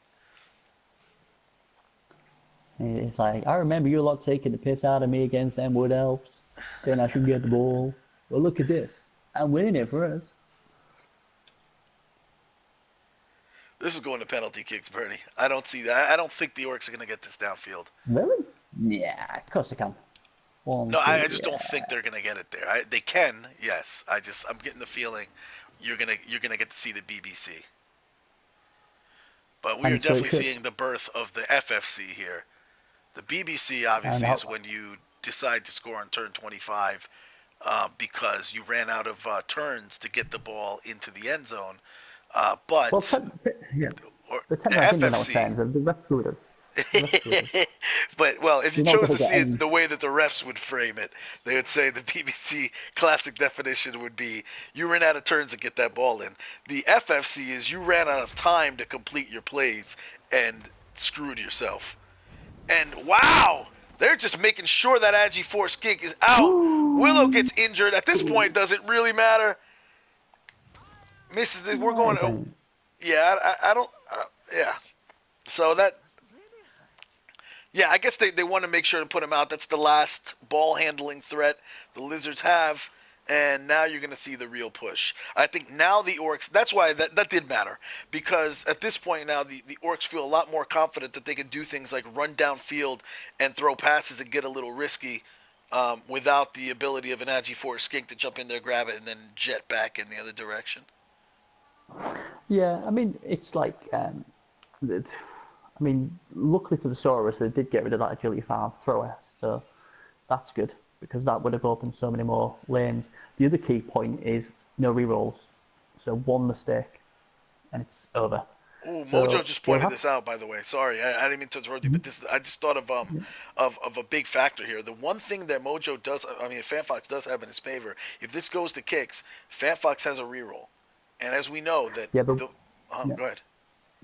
As we know, that means Jack because obviously when I went against Demented, I actually had one reroll, he had none, and we still lost. So yes, it is a slight thing, but you know, I wouldn't be Just too so our worried about viewers know that. the way it's supposed to technically work. If you're It's not a letting dwarf score team 10, getting 25. screwed over, right? Yeah, you both roll one die, 1d6, and whoever gets the higher roll wins in overtime, right? It's like a crappy, unexciting way of looking at it, but that's how it actually works. And you add to it, you add to that die roll 1 point for every reroll that you still have left in your arsenal. What we'll see on screen is that both sides line up and they take the penalty kicks and see who misses first. But that's the way it technically works. So every reroll that you have is crucial because it adds 1 to that final die roll. And you're seeing the orcs moving into scoring position now. You've got, well, not yet, but 3, 4, 5. Yeah, he's still far out, but Andy Kagan is in a position to receive the ball. Yeah, you've got two options here. You can blitz with one of these two lizards and put him onto the orc. What I would personally do, right in front of the orc. Wait, say that again? Um, one of these two sources, Wizard of Oz, Uh-huh. or Dumbledore. You know, it'd have to be Wizard of Oz. Blitz that orc blitzer, push him away, then go onto the ball carrier. Yeah. So then you can tackle them. He's But got no remember, I mean, rerolls. the orcs have 2 turns to, oh, Yeah, shoot, no, but yeah, I guess the, where the, they the, didn't, where they weren't able to do it, that's their only real threat, right? So if you the can't, thing is that the thing is that they've got no other help. They're all down there, so it's a no-brainer for me. That's the only option you've got. You just got to pray you don't get two blocks or two skulls. I You just just need to want push them away. to point out though. Hold on, we have a guy that goes 1, 2. So you got 2 turns, 3, 4, 5, 6, 7, 8. You can get to the 12-yard line, and Hmm. then yeah, no, I mean right now the thrower himself could. No, I mean the blitzer himself could get to the end zone in 2 turns Oh yeah, yeah, absolutely. with a couple GFIs. But yeah, a couple of GFRs. Oh, he's going to go for the blitz. Yeah, exactly what I'd have done. Brilliant play, I mean FantFox. that's really yeah. That is the Because then smart the play. Koshko can tie him up. Yeah, because Koshko ties them both up, you see. So as long as he Absolutely. doesn't do that with his thingy, he goes right in front of the Do you orc. put him in That front of is, the thrower though, or in front of the blitzer? yeah, Yep, yeah, that's what he's absolutely. doing. He's marking the Exactly. blitzer. Yeah, absolutely. Yeah, I do know a few things. But yeah, brilliant play. That was, in my opinion, I mean, people might disagree, but I think that was the best option he could have done. And What obviously, just was dodged that? them. He Merlin? literally break tackle. Yeah, Merlin just dodging out. Didn't even need to break tackle. And Yeah, Merlin he's is a putting showboating. himself in scoring range, I guess, in scoring position. Yeah, why not? YOLO, why not? Oh dear. I just, Fantastic. yeah, I guess. And Ooh, he chooses, push and away, push. yeah, okay, he pushes him back. So this is interesting. It'd be funny if we do see a Saurus to Saurus catch for the touchdown at the end. Oh, oh dear. Oh dear. So And I so think what's he'll the finish the turn here. I think, if he's smart, he'll yeah. stop. Oh no, he should go, for the love of God. If he goes button head now, just let him Or just not stay even the there. Crocs. Like Dumbledore could do the 1 die block, but I think that's just, yeah, that's No, crazy. no, Yeah. you don't need to do it. So, what you said FantFox has got a new thing, did you say it was the FCC or something? Or FFC, the what does FantFox it stand for? Conundrum. FantFox Conundrum. FantFox. Yeah, the BernieBuffon Conundrum, the FantFox Conundrum. Oh, there goes Slibley. And Sibley's going to sit out for the rest of the game. We are not going to see Sibley. Sibley's going to lay there on the pitch, confused as to how things got this way. And I think we're seeing the blitz, actually. We're going to see the blitz on the Wizard of Oz. There you go. Marcel is going to come. He's going to GFI. I'm just thinking of merchandise for FantFox. Maybe he's a known personal stopwatch or a 3-minute watch or something. That could sell quite well. I don't know. It all comes down to this. How many times have we said that tonight? It all comes down to this. Right. The Here only we go. issue is if this fails, he doesn't have anybody down the field for next turn. And it doesn't fail. It's not going to be an issue because Marcel, like the postman, always delivers. That's what he is. That's more like it. How good that sounds Marcel when you comes say it, in, Jeff. lays down the Wizard of Oz. And we are going to Nice. see Archie Hickox run up. Now, I guess my question here is, how do you play this safest? Do you move this guy into scoring range before you do that? And move Archie up? Because it's only... See, I think statistically, this is... what's better, 167% roll or 283%? Well, it doesn't matter because that's it. That's going to be... That's game time right there. Done deal. You're going to see the lineman, the unskilled lineman, Andy Kagan, with no SPPs, get his SPPs most boss fashion, trotting into the end zone in turn 24, not turn 25, Bernie, turn 24, to crown Arzo Wayne's Orcs the new Blood Bowl 2 PS4 champions. I'm calling it. I'm calling it, Bernie. This is over. It's not over yet. It's not over yet. There's a... Hey, what's he doing with that? Oh, come on. Now you are taking the away.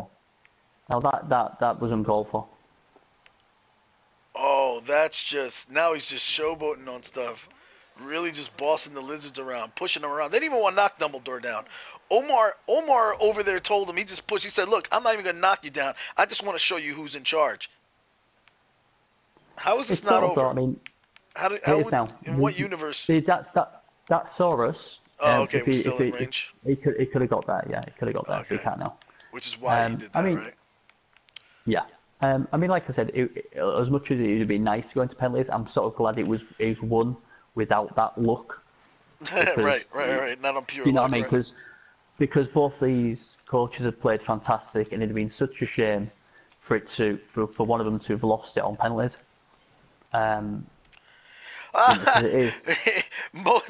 So we've got some great stuff in the chat here now. Oh, go on. First of all, RoboWell says the FantFox conundrum sounds like the next Robert Ludlum novel being turned into a Bourne movie. And Ironclad saying, who won the game, Nuffle or the timer? And Mojo saying, this is my favorite. Mojo saying he totally foxed it up. That's much better. I love that. I think we can keep both of them. There's room for both of them. You can say it's the FFC. It's when you fox it up. When you let the timer run out and totally fox it up. Yeah, I quite like the fox it up. Because like the BBC, the FFC, you've got to come up with something. He deserves something fitting. If we call it the FCC, it's like copying the BBC, innit? He needs something worthy of himself. Well, the FFC it's a compliment. It's like they both came out of the same cup, the same playoffs. And what do they do? So the Lizards at this point are just they took a hit just to try to get SPP or make a point. I don't know, but just retaliation. Yeah, I don't know. What does FanFox have to think about here? Cerebral running the timer out to the very end. This is so FanFox. Oh boy! Here we go to the reroll. Oh well, there we go. Right, so. What you need to do, Arthur, is just move 3 squares and park it there and end turn.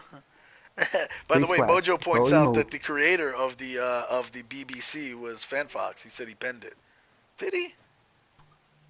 Really? I thought it was you. Yeah, I thought it was me too. I said actually I did. I said it out loud. I think FanFox started calling it BBC. But anyway, we got a winner. We have our first PS4 Cabal Vision official champion. It is Arza Wayne 5, the coach of FLU. I don't know. Mojo said I don't think that's a real league. I think he made that up, or maybe it's a real league. Yeah, I think he made that up. But have you seen who's got the most valuable player? Malditos Bastardos, and it's Marcel. Look at that. Marcel, he deserves it. He had a couple of key blocks in this game. And wow, how amazing. 15 armor breaks to the 5 by the Lizards. 5 armor breaks is very low for a team that has 4 Mighty Blow players. Um, Shoot, look at this. By the way, we have Coach FantFox is joining us in the chat. Coach, tough loss.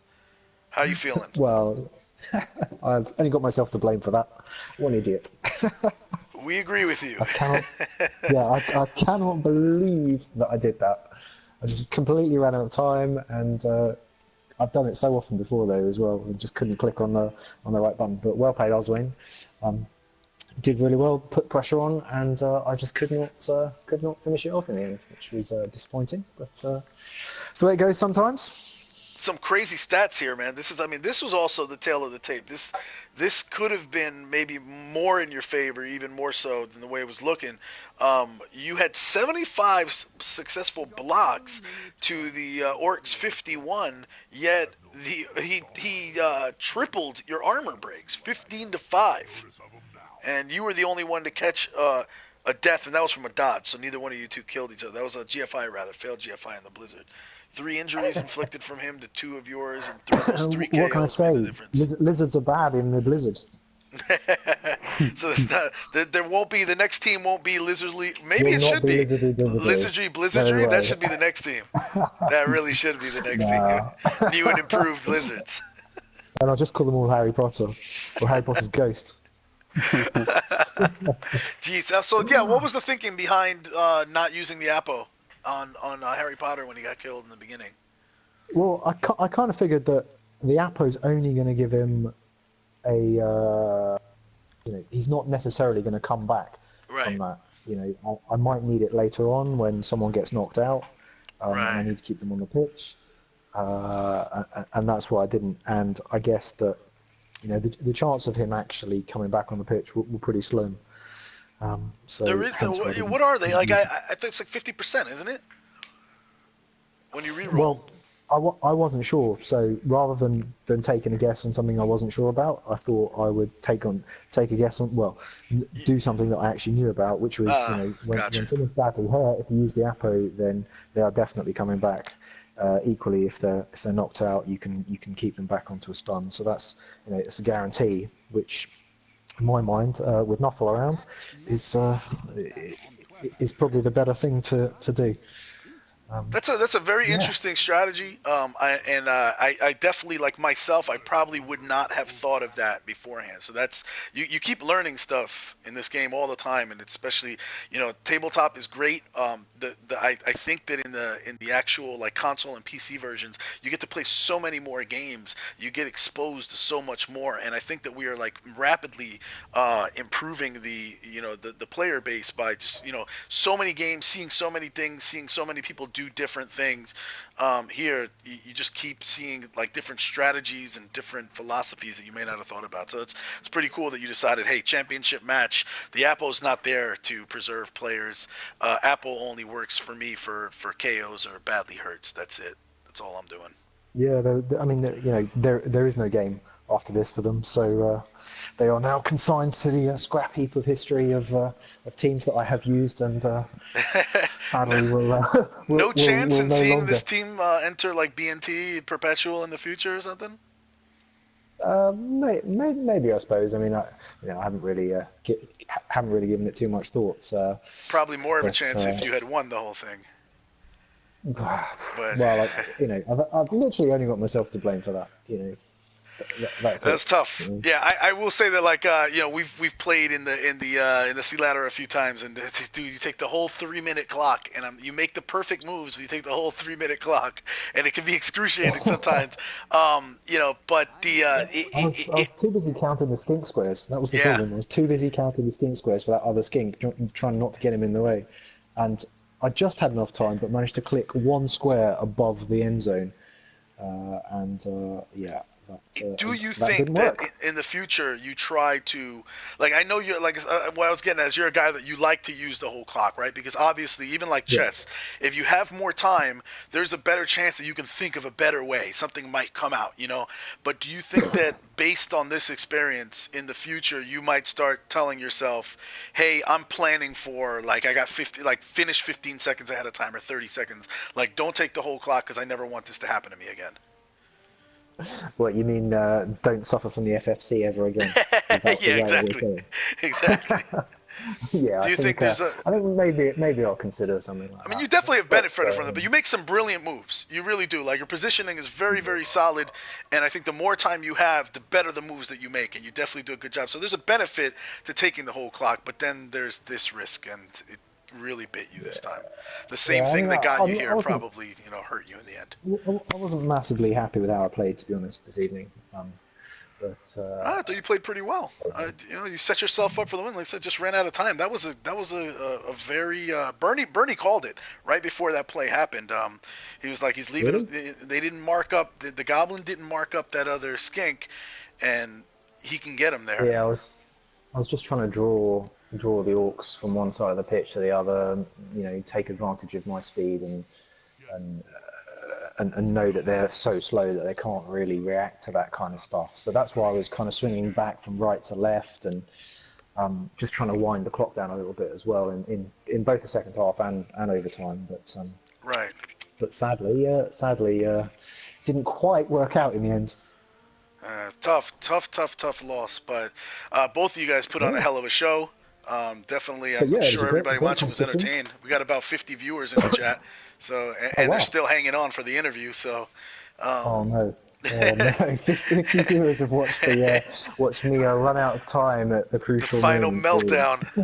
Well, it's okay because the Lizards won the World Cup, so we'll let the Orcs have this one, and you just gave them a good match.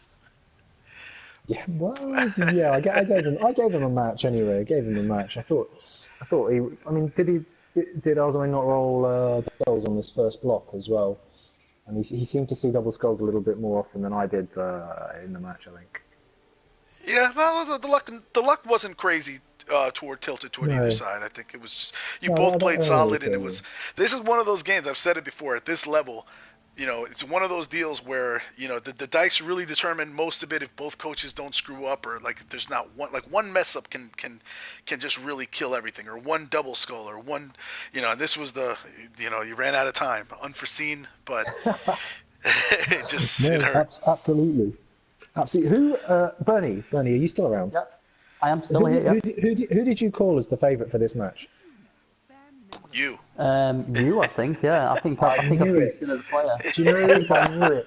Okay, so we've had the BBC, the BernieBuffon conundrum, but we also need another BBC, which is the BernieBuffon curse. Because let's just look back. Let's look back at the evidence. Okay, before the competition started, before the 16 started, Bernie sticks his hand up. Right, Stuntman Diddy, Dark Side Indians, boom, they are definitely going to win.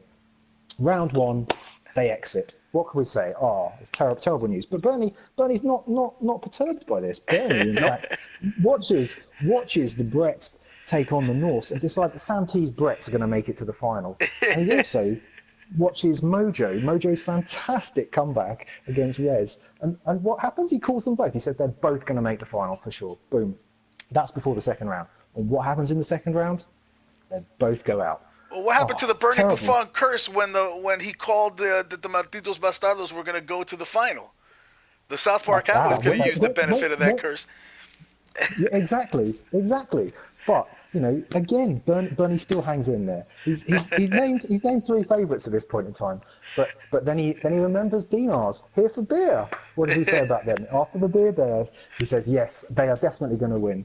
And then, he turns around, King Dinar's going to win. And what happens in the semi-final? Boom, they've been cursed. They're out of there. And I just knew it. If Bernie had called me his favourite, Wizardry didn't have a chance. It was set in stone from the outset. So Bernie, please do me a favour. Never call me a favourite again on anything. Now you see why I kept trying to say that South Park was the underdogs all the way through. I was hanging on to that for dear life. The power of the curse. The thing is, The thing is, though, I did tip Azawin to win against South Park Cowboys. I got one right. That's not bad. I did say Demented's team would beat me as well, so that's two. So it's something to work on. Yeah, but that doesn't make the story any good, Bernie. That's the point. You gotta stick to only the statistics that support your proposition. Absolutely. That's how we do it. It's called spin. Right. So, There's something more important though. There is something more important than this cup. what's What we that? need to know, FantFox, is do you know what Weetabix is? Do I know what It's not Weetabix important. is? It's not Weetabix. important. Do I need to feed it? Do I need to feed it to Gandalf by any chance? Yes. Yeah. Oh, Oh, because so that this so Crocs. Mojo pointed this out in the chat. This is good. So you talked about, we did say, I didn't remember right away the dice being really heavily tilted towards one side or the other, but definitely the Crocs boneheading 4 times in a row was Yeah. pretty hurtful. Pretty hurtful. Well, it's fairly standard for that stupid Crocs. They're all the same. Flog him. It's like I don't know. It's like playing with it's like playing with 10 players. 140 TV that you just kind of add to someone else's inducements. Yeah. That's kind of how I look at it. But it's only one in like 1,300 that's going to happen. But I think that happens quite a lot more often with my big guy. So. Unfortunately. Do you regret not taking the Wizard instead of going with Slively? No. Yeah, I think I agree with you. No. Slively definitely just having the extra firepower in there helped. Yeah, I had 290 with my had a bank of 210, 80 TV difference. That was 290. I think with all the guards, he had 5 guard, I had 2. He had 1 strength 5 and 4 strength 4s versus what turned out to be my 6 strength 4 and 2 strength 5. So I think Slively was kind of needed in there for the guard and all that kind of stuff. And you may have wondered what I was mucking around doing in the second half with that very strange kind of cross formation that I had, rather that was almost like a reverse imprint of a cage. And I was trying to use Slively's grab skill to sort out a surf. Yeah, that's what Mojo called that in Yeah. the chat too. But Arzelwain just didn't give you the opportunity to do that the way he positioned his players. Or you would have he been didn't. able to do it, I think, on one, but you would have had to Yeah. commit significant resources to do it, and you were running out of time. Yeah, well, story of my game, isn't it? Yeah, I mean, to be fair, when we was looking at the game, obviously, I said obviously the Lizards would win, and obviously, Serious Jest was like, oh yeah, they're not going to lose. They're the definite bankers. They can't lose this. But one of the main reasons it was, oh yeah, this is slam dunk. Put the mortgage on, lads. This is a done deal. I just want to bet on you turn up. As you do. But one of the keys, what we thought you had the slight advantage was obviously with Sibley, you had like a lot more strength than he did. And what Arzuin had been doing was basically bullying teams. Yeah. Well, that's why I took it as well. Yeah, we thought with the strength you had in your team, we thought, well, he's gonna have to try something different because And to be fair, I tipped you to win, and if you didn't run out of time, you would have won. So I can't see what 10 people in for that.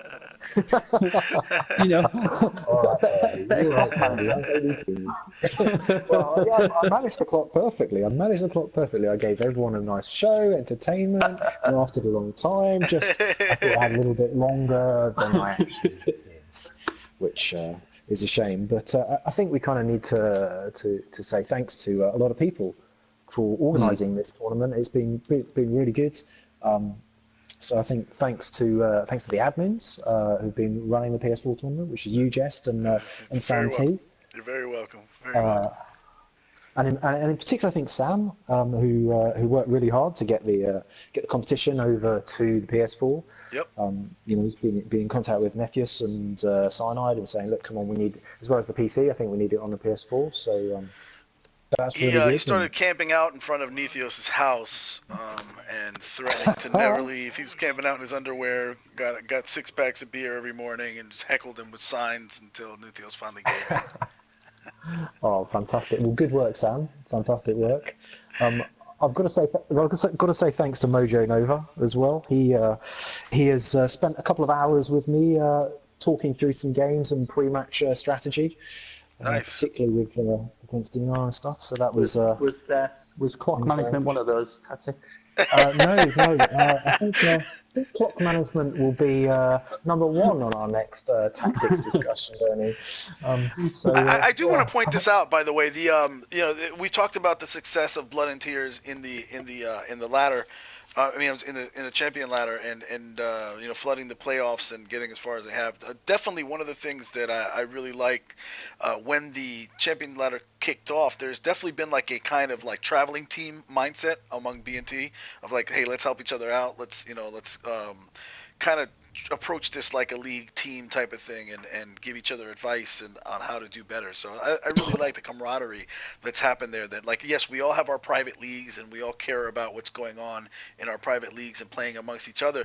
But this is also a chance to showcase the talent of the people in your league and helping each other to do well. And this is also a pretty cool thing. I really like that B&T did that very effectively. Yeah, it's been really good, and I think it's also kind of promoted some discussion around tactics and what you should do and what you shouldn't do, and it's been really good because I think that's something that's really difficult to learn, and it's really difficult to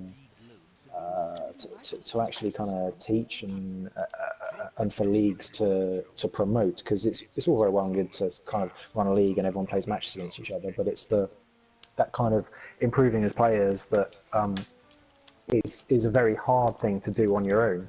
But if you're talking through your match with someone about what you could have done and what you could have done better and what they would have done, then actually it's really good, really helpful, and it's much, much quicker for you to develop, I think. Absolutely. So, you got any other questions, Bernie? Any other? Oh, yeah, I just going to say, I mean, obviously we run about the volunteers like working towards each other, but to be honest, people like Mojo Nova have helped me, and I'm not even in the volunteers. I think what the biggest thing what's come out for me, the biggest positive is I've met a lot of new friends what I wouldn't have met if this championship went on. And we've had a lot of fun. And we've had, things like 10, 25, and obviously this now, what obviously is heartbreaking, but we'll look back and laugh at this, and obviously, FantFox now will be probably almost as famous as me. After doing what No. I think so. Even more famous. I think at this one, the FFC maybe the new hit thing. Yeah, James Bond gone wrong. If like kind of at this point, Bernie's like Tebowing, and FanFoxing has become like dabbing at this point. If you guys know what any of that stuff is. Yeah, we know that. Do I need to dab with the FFC? Oh god. Oh dear. But I mean, the thing is, though, but this is. I think this is the big winner. Is obviously everyone's had a good laugh. We've all made new friends, and I didn't know anything about the volunteers until obviously this competition. And what it also does as well, it tells people like Nikos and Cyanide, look, you was right to give us this, thanks to what Sam and yourself did. And obviously in Sea Ladder Season 2, because of the success of Season 1, it's got bigger, hasn't it? There's been more games played, exponentially. new coming in. And I think Blood Bowl 2 is blossoming on PS4 again. Yep. And that's thanks to guys like FantFox yourselves who put on good shows week in, week out, and obviously all the hard work on Twitch, what obviously you do as well, Jest. So, I think it's been a really, really good, a good showpiece, and hopefully you'll get stronger. And also, by the way, we talk about the camaraderie it's established within the PS4 community and in between leagues, but also, I mean, we've expanded to even like the PC crowd. They know our names now. We know their names now even more so than before. And you had VG Purist, who's a very well-known streamer on the PC side, jump in our chat. He regularly comes in and watches our games. Squiggy constantly. Squiggy's even told us he's getting a PS4 and joining the MML after watching some of this PS4 play. Oh wow! So it's expanding, like, definitely the networks, and really putting us in touch with other Blood Bowl players in like whole other worlds. And again, hopefully this is just another good cut for in favor of cross-platform play. And I think the thing is as well is, I mean, I've banged on this a few times before, but I think now PS4 players have got respect from the PC brigade, because the PC didn't really rate console players. They didn't think we had the intelligence to play the game properly. They're like, you guys just do FPSs, right? Yeah. Blood Bowl's not FPS. So. Yeah, I generally believe that, and I have seen snide remarks of that before. So I think that is, obviously me and FantFox have done our best to prove their theory right by. Well, exactly. I've done my best to help out their, and I did in their theory. But the thing is, though. To be fair, it was a brilliant play, FantFox. You just didn't get to execute it. It's like handing in your term paper 5 minutes late, and you can't hand it in anymore. Works, isn't it? Yeah. The thing is, though, Jest, you're thinking we made a mistake. We didn't make a mistake. This is our game plan. I did in the first game, and look at all the media attention it got, and then FantFox like, you know what? I could win this, but what would be better than winning it? Doing this. And now people will be talking about this. For ages. They'll be like, oh, did you see the PC final game? Yeah, it was fucking shit. Did you see the fucking PS4 one, though? Fuck me, last second, man. So, we've just totally outdone the PC brigade. And it's just so good that me and FantFox weren't selfish and won the trophy. We thought, you know what, we'll let somebody else win it. We'll take it for the team and we'll make PS4 famous. And I think, me and FantFox deserve a bit of a round of applause for, taking one for the team. Oh, absolutely. There'll be merchandise available in stores near you imminently, in time for Christmas. Yeah, get your FFC and your BBC mugs and T-shirts and hats. By the way, I just want to point out this. I'm looking at Marcel here, and he not only did he leveled, so he's going to be a level 3. He's going to get 2 added skills after this match. Crazy. Was that the Strength 5? That's the Strength 5 black work, yeah. So he won the MVP, and he leveled, and then so he's probably going to pick up block, hopefully. And then he's also going to get the fan favorite skill. So I would like to see this team in Blood and Tears. That'd be awesome if you could bring them in. I thought you get to choose who had the fan favorite. No, it's the MVP. So we were going to say how crappy would that have been if you won and it went to Slibley. Wow, that would have been. Do you know what? I think I'd have put up with it. That would have been like what Bernie's talking about, right? Even more epic. Did you hear about what happened over in PS4? The star player took the MVP. Even more epic. All right, guys. Well, I think that's all the time that I got over here on your end. Any quick hits from either of you before we break out? I'm probably gonna have to remortgage my house after putting all my money on FantFox to win. It's late over you guys' way, huh? 2:30 in the morning. Yeah. Right now. Yeah, I appreciate both of you staying up. I guess I need to work on my post-midnight Blood Bowl skills. There you go. That could be it. You were sleepy. Yeah. Stick with that story. Yeah. I don't think that will work for me. I'll tell you what though, Jess. It's a shame that FantFox isn't in MML because me and him as Gala partners, we would have won everything. Overtime, everything. Out. We'd be the most famous pair. It's not too late. Maybe get him in for the next season. Be awesome. All right, guys. Well, you've been tuning in. This has been Season 1, the conclusion, an exciting conclusion. Season 1, the PS4 Cabal Vision Official Championship. You have it here. The winner, Arzowain 5, and his team, the Orcs, the Flu Malditos Bastardos. And you've also heard from our runner-up, who's also going to be entitled to a boatload of science himself, and that's our man FantFox here. Great sport, man. Even having after losing in such a tough fashion to come on here and give this interview in such high spirits. You really are a great sport, a great competitor. It's been a pleasure having you, and thank you for providing this great show. No problem. Thanks for casting it to it. Oh, no problem. And thank you to my co-announcer BernieBuffon, who helped. Always makes it very, very interesting. I love casting with this guy. It's a lot more entertaining when Bernie's part of the show. Yeah, my pleasure to be here, buddy. And last thing, by the way, Absolutely. there's a chance. I'm going to talk to Dinar. Nithios just informed me that I've been posting that little graphic. Cyanide made a graphic for us. The developers made some graphics showing the playoff bracket, and we've posted that in the forums already. But I asked him, why is that third place bracket in there? We're not playing for third place, are we? Apparently there is a difference in the rewards for Science between third place and fourth place. I should know this because it's in the rules, but being American, I don't have a big interest in third place games. We're like, you win the whole thing or you don't. Second place is the first loser. Okay, Merca. So, but anyway, so there is a difference in science. So as long as Dynar hasn't pulled his team out of the competition, then maybe we will have that third place match, and maybe we'll cast it if you guys are interested in it. Maybe you guys could even cast it. Yeah, for sure. Yeah, Dynar's team's still in the competition. All right, cool. So then we can play off for that if he's disposed to it. And maybe you'll be seeing that. But other than that, we'll see the rest of you. Season 2, get involved. PS4, it's out there. The championship ladder, and we'll see you back here for the cup in season 2. All right, thanks everybody.